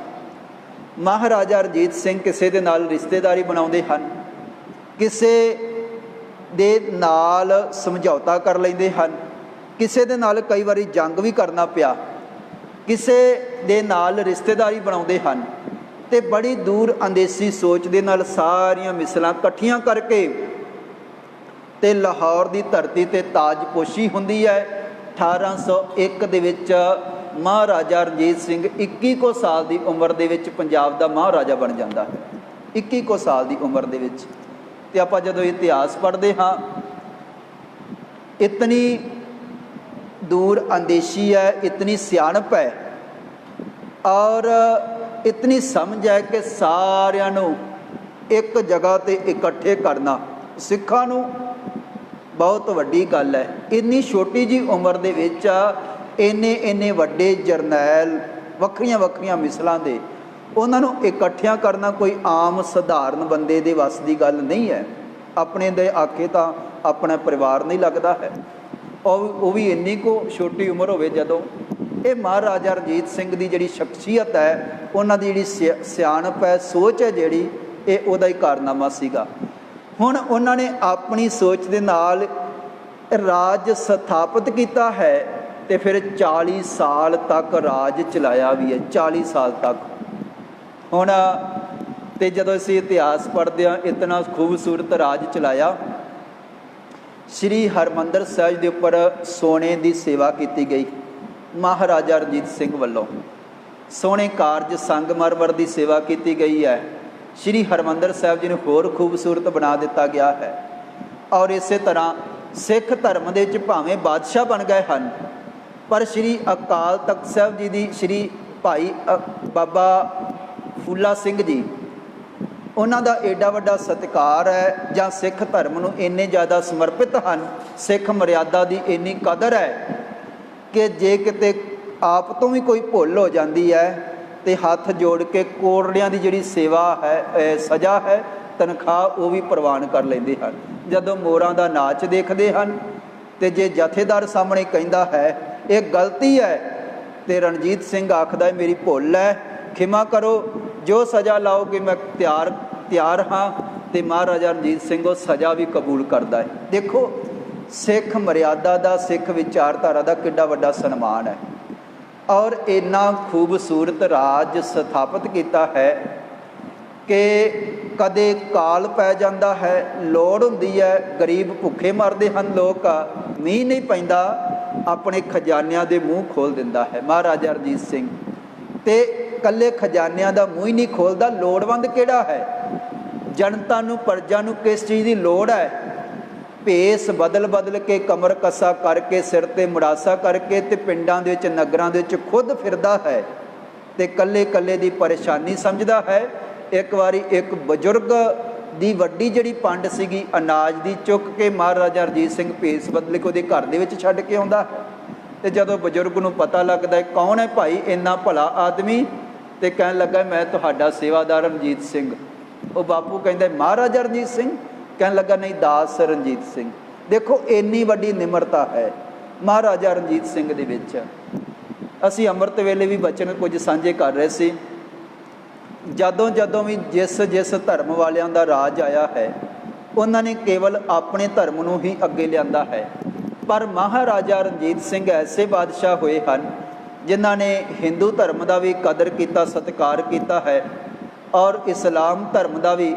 ਉਹਨਾਂ ਦੇ ਰਾਜ ਭਾਗ ਦੇ ਵਿੱਚ ਕਦੇ ਕੋਈ ਮਸਜਿਦ ਨਹੀਂ ਢਾਈ ਗਈ, ਕਦੇ ਕੋਈ ਮੰਦਰ ਨਹੀਂ ਢਾਇਆ ਗਿਆ, ਕਦੇ ਕਿਸੇ ਦਾ ਨਾਮ ਨਹੀਂ ਬਦਲਿਆ ਗਿਆ, ਕਿਸੇ ਦੀ ਇੱਟ ਨਹੀਂ ਭੰਨੀ ਗਈ, ਕਿਸੇ ਨਾਲ ਧੱਕਾ ਨਹੀਂ ਹੋਇਆ, ਕਿਸੇ ਨਾਲ ਜ਼ੁਲਮ ਨਹੀਂ ਹੋਇਆ, ਇੱਥੋਂ ਤੱਕ ਕਿਸੇ ਨੂੰ ਕਦੇ ਮੌਤ ਦੀ ਸਜ਼ਾ ਨਹੀਂ ਸੀ ਸੁਣਾਈ ਗਈ।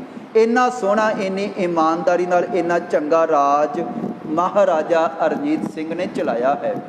ਅਤੇ ਅਸੀਂ ਕਈ ਵਾਰੀ ਉਹਨਾਂ ਦਾ ਇਤਿਹਾਸ ਪੜ੍ਹਦੇ ਹਾਂ।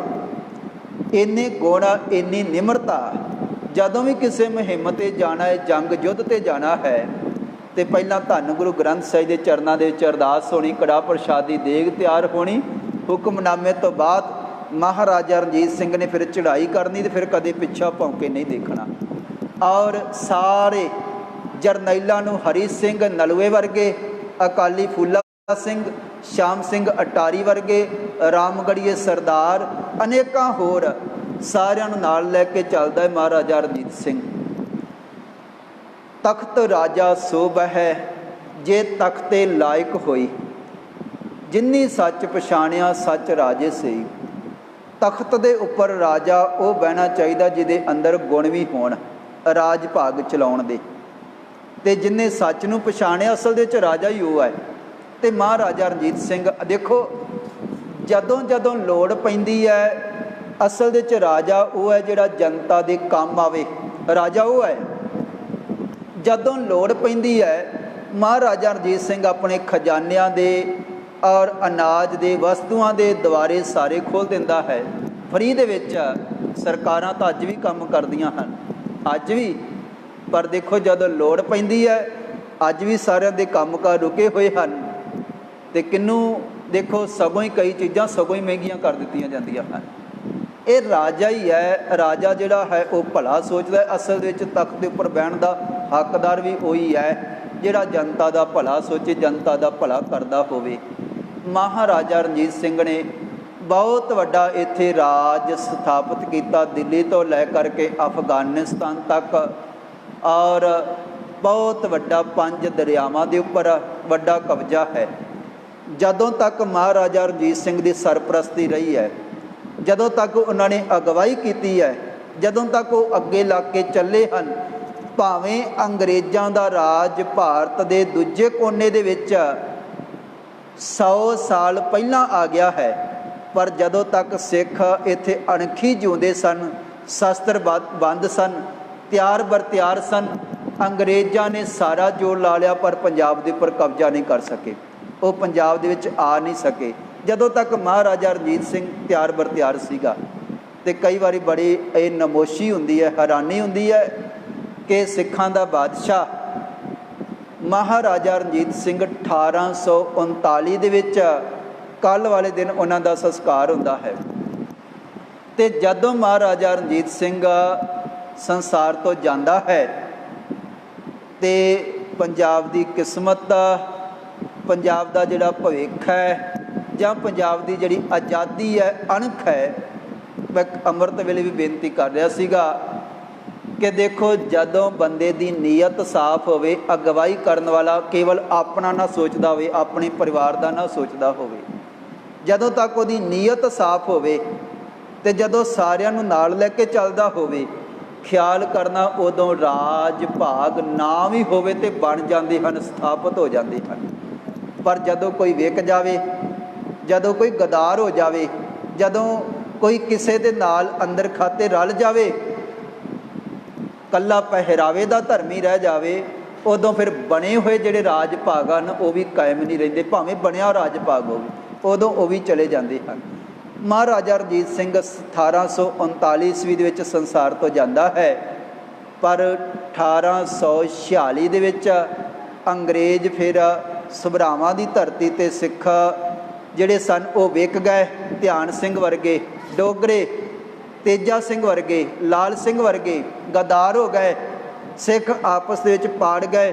ਅੰਗਰੇਜ਼ਾਂ ਨੇ ਪਾੜ ਦਿੱਤੇ। ਪਾੜੋ ਤੇ ਰਾਜ ਕਰੋ ਦੀ ਨੀਤੀ ਦੇ ਮੁਤਾਬਕ ਮਹਾਰਾਜਾ ਰਣਜੀਤ ਸਿੰਘ ਦੀ ਜਾਣ ਦੀ ਦੇਰੀ ਹੈ, ਅਤੇ 6-7 ਸਾਲਾਂ ਦੇ ਬਾਅਦ ਹੀ ਬਣਿਆ ਹੋਇਆ ਜਿਹੜਾ ਰਾਜ ਭਾਗ ਹੈ ਉਹ ਖਤਮ ਹੋ ਜਾਂਦਾ ਹੈ, ਮਲੀਆ ਮੇਟ ਹੋ ਜਾਂਦਾ ਹੈ। ਇੱਥੇ ਅੰਗਰੇਜ਼ਾਂ ਦਾ ਕਬਜ਼ਾ ਹੋ ਜਾਂਦਾ ਹੈ। ਸਿੱਖ ਹਾਰ ਜਾਂਦੇ ਹਨ, ਕਈ ਵਿਕ ਜਾਂਦੇ ਹਨ, ਕਈ ਗਦਾਰ ਹੋ ਜਾਂਦੇ ਹਨ, ਕਈ ਕੇਵਲ ਆਪਣੇ ਇਨਾਮ ਜਾਂ ਅਹੁਦਿਆਂ ਦੇ ਮਗਰ ਭੱਜ ਕੇ ਬਣਿਆ ਹੋਇਆ ਜਿਹੜਾ ਰਾਜ ਭਾਗ ਹੈ ਉਹ ਵੀ ਸੰਭਾਲ ਨਹੀਂ ਸਕੇ।